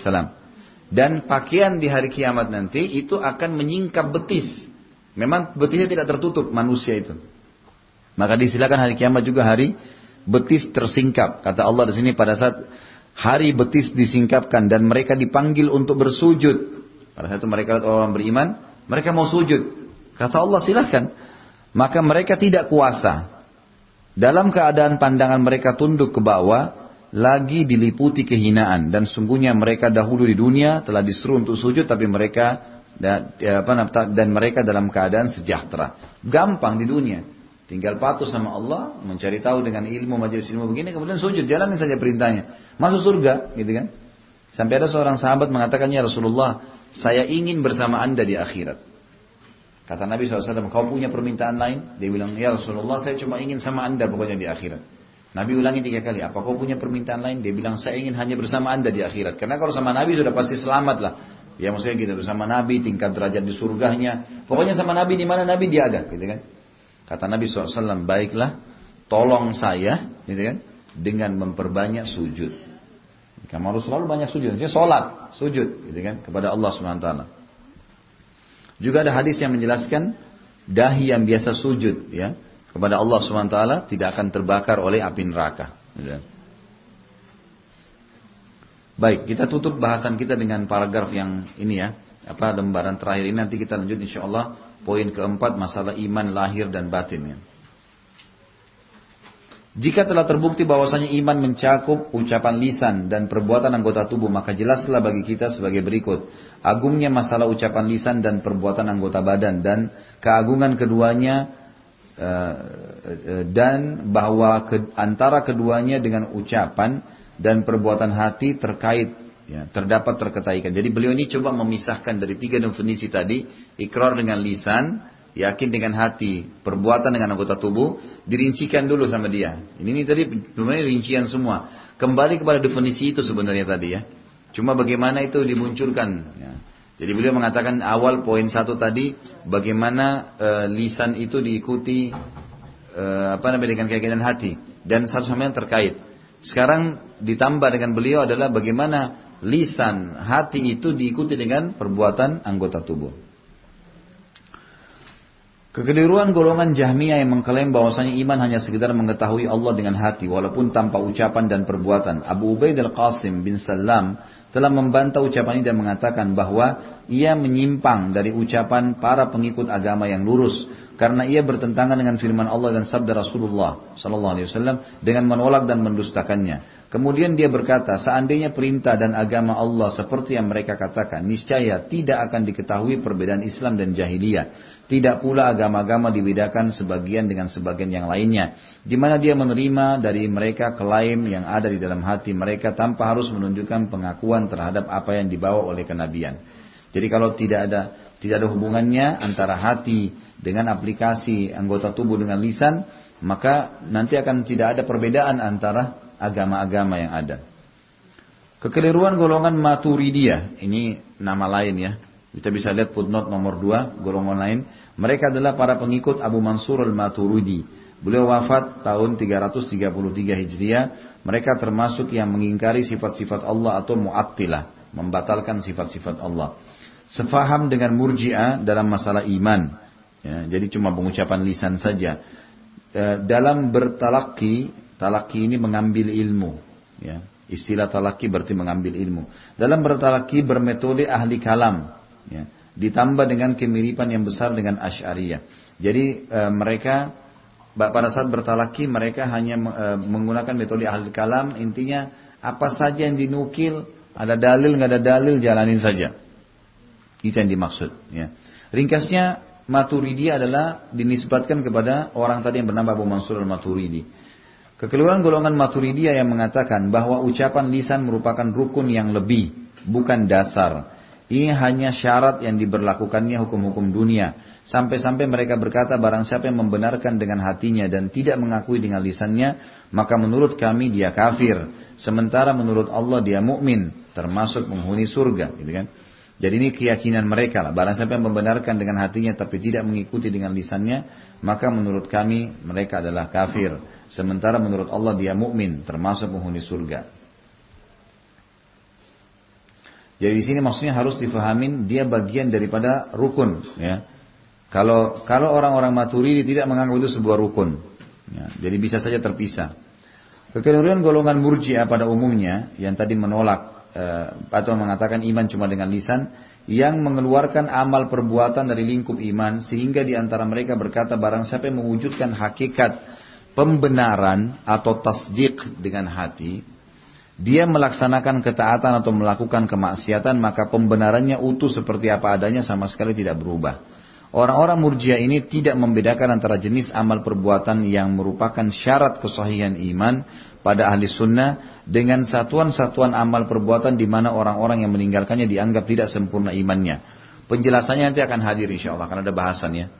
Fudail bin Iyad, salah satu ulama tabi'in rahimahullah berkata, ahli bid'ah membedakan atau mengesampingkan amal perbuatan dari iman. Kata mereka, kewajiban-kewajiban Allah tidak termasuk iman. Barang siapa yang mengatakan itu, maka dia telah berbohong besar. Aku khawatir dia menjadi seseorang yang ingkar akan kewajiban-kewajiban dan menolak perintah Allah subhanahu wa ta'ala. Jadi tidak boleh kita menyampingkan amal tubuh, amal perbuatan kita dengan keyakinan dalam hati dan perkataan lisan juga. Terakhir paragrafnya adalah sebagaimana Al-Qadhi Abu Ya'la mengatakan dalam membantah orang-orang Murji'ah, kalau iman adalah pembenaran dengan lisan dan atau hati, niscaya orang yang hanya melakukan itu, ya, niscaya orang yang hanya melakukan itu padahal dia menelantarkan kewajiban dan melaksanakan larangan, berhak dipuji bahwa dia adalah orang yang sempurna imannya. Tetapi hal ini tidak mungkin secara syar'i, karena adanya dalil-dalil yang sahih yang menjelaskan seperti hadis misalnya, la yazni zani hina yazni wa huwa mu'min. Jadi pendapat Murji'ah, ya, penutupan bahasan kita ini mengatakan kalau ada orang yang berbuat zina misalnya atau melakukan satu perbuatan dosa besar, dianggap tetap sempurna imannya. Itu sisi lain. Sementara ada hadis Nabi yang diangkat oleh penulis di sini yang berbunyi, seorang pezina tidak berzina ketika dia berzina sementara dia mukmin. Artinya kalau dia sedang berzina itu imannya sebenarnya lagi keluar, lagi kosong, gitu kan. Sehingga dia lakukan. Dalam hadis lengkapnya begini, tidaklah berzina seorang pezina sementara dia berzina padahal ada iman dalam hatinya, dan tidaklah seseorang itu mencuri sementara dia mencuri sementara ada iman dalam hatinya. Riwayat lain menjelaskan juga kalau seseorang melakukan perbuatan zina, maka iman akan keluar dari kepalanya, dari tubuhnya sampai menjadi gumpalan seperti asap hitam. Dan kalau dia bertobat baru masuk lagi ke dalam tubuhnya. Jadi hadis ini menjelaskan kepada kita, memang iman bertambah dan berkurang dan ada hubungannya dengan perbuatan seseorang. Artinya, kalau seseorang itu melakukan perbuatan dosa, maka berpengaruh perbuatan dia, ya, perilaku dia berzina misalnya atau dia mencuri, berpengaruh pada keimanannya dalam hati. Nah sementara tadi kelompok Murji'ah mengatakan itu tidak terjadi. Mau dia berzina mau enggak ya tetap saja, ya, imannya bisa tetap aja sama. Tidak berpengaruh kepada perbuatan, tidak bertambah dengan ketaatan, tidak berkurang dengan kemaksiatan. Sekali dia beriman ya sudah dia beriman, tidak ada pengaruhnya. Padahal kita bisa rasakan dalam kehidupan kita sehari-hari, ya. Pada saat dia rajin beribadah akan meningkat imannya, pada saat dia malas beribadah maka akan drop imannya dengan sendirinya. Baik. Sampai sini bahasan. Ada yang mau bertanya? Mengkritik apa dulu? Ya, jadi biasanya kalau orang mengkritik sesuatu yang sudah benar secara agama, itu dasarnya karena kejahilan saja. Dasarnya karena kejahilan. Beda antara orang yang mengkritik karena dia jahil dengan orang mengkritik karena dia memungkiri. Kalau dia mengkritik karena dia jahil, bagi dia itu kok aneh benar, ya, orang harus bercadar, orang berjibah besar, orang mungkin laki-laki berjenggot dan segala, dianggap aneh orang ini misal. Dia mengkritik karena kejahilannya, dia tidak tahu, dia tidak bertanya kenapa kamu lakukan. Semestinya kan kita kalau berbicara tentang pikiran sehat kita sebagai manusia normal, setiap kali kita tidak tahu kenapa orang melakukannya, maka kita perlu bertanya. Malu bertanya saat di jalan, kita nggak tahu. Bisa saja orang melakukannya karena tidak ada orang melakukan satu perbuatan tanpa dasar, tanpa ada kenapa dia lakukan, gitu kan?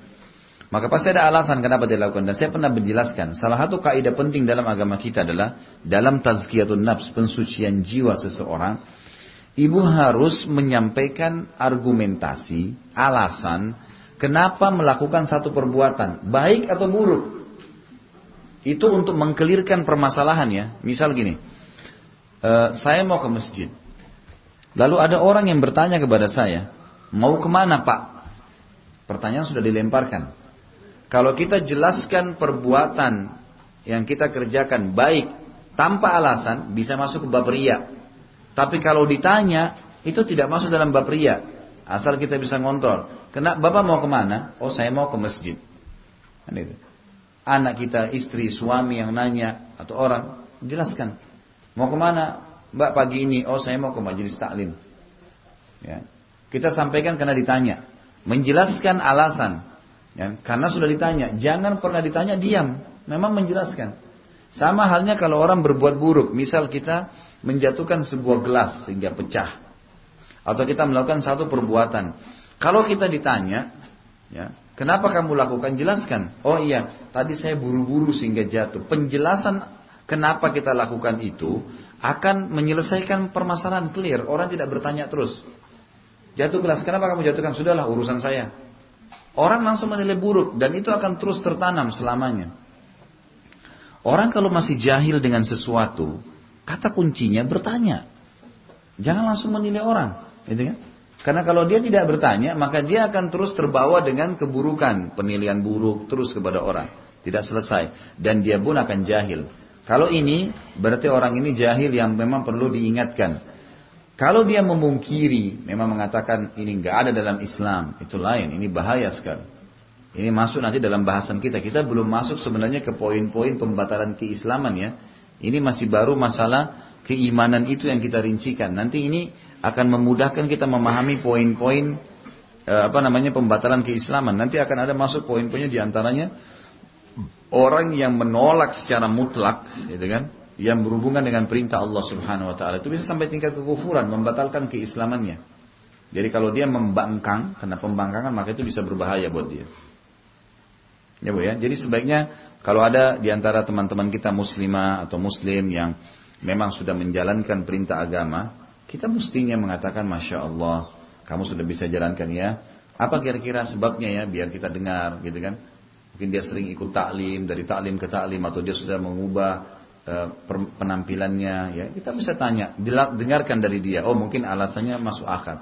Kalau kita masih belum bisa amalkan, Masya Allah ya kamu sudah amalkan. Mudah-mudahan satu waktu saya bisa amalkan. Nah itu adab namanya, itu tata kerama. Tapi kalau orang sudah melakukan yang jelas lebih patuh kepada agama, lalu kemudian kita anggap ini buruk, langsung kita mengatakan ini garis keras lah, inilah, ini terlalu kolot lah, ini berbahaya ini, ya nggak boleh. Nanti akan ada bahasan tuh, Insya Allah nanti di poin-poin. Ini kan ada poin-poinnya ya. Poin-poin yang induk dari bahasan buku nanti, yang membatalkan Islam nomor 1 ini, yang membatalkan Islam nomor 2 ini, itu banyak nanti akan kita jabarkan insya Allah. Siapa yang mau nanya?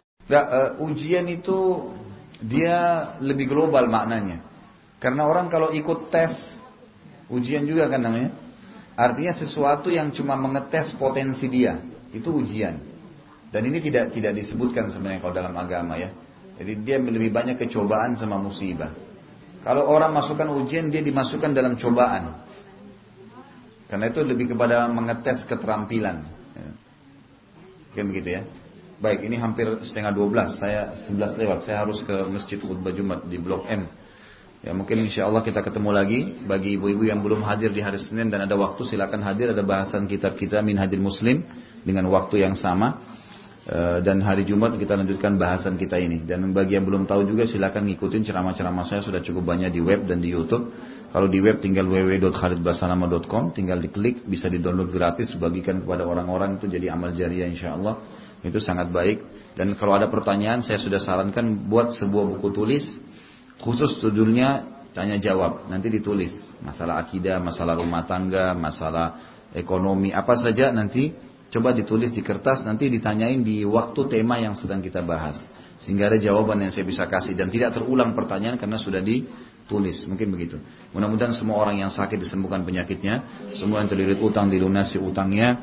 Seluruh yang belum dapat hidayah dimudahkan mendapatkan hidayah. Semua yang sudah dapat hidayah dimudahkan untuk mengamalkan. Seluruh kaum muslimin di Palestina, di Syria, di Yaman, di Irak, di Myanmar, dimanapun mereka berada, Allah berikan kemenangan, keikhlasan. Allah terima para syuhada mereka dan Allah muliakan Islam di tangan-tangan mereka dan tangan-tangan kita, dan semoga Allah partisipasikan kita bersama mereka di pahala, baik dengan doa, dengan harta dan juga dengan jiwa kita, dan semoga Allah dengan kemahamurahannya menyatukan kita di surga firdausnya tanpa hisab, sebagaimana Ia satukan kita di majlis ilmu yang mulia ini. Kalau ada benar dari Allah, kalau salah dari saya mohon dimaafkan. Subhanakallahumma bihamdika asyhadu an la ilaha illa anta astaghfiruka wa atubu ilaik. Wassalamualaikum warahmatullahi wabarakatuh.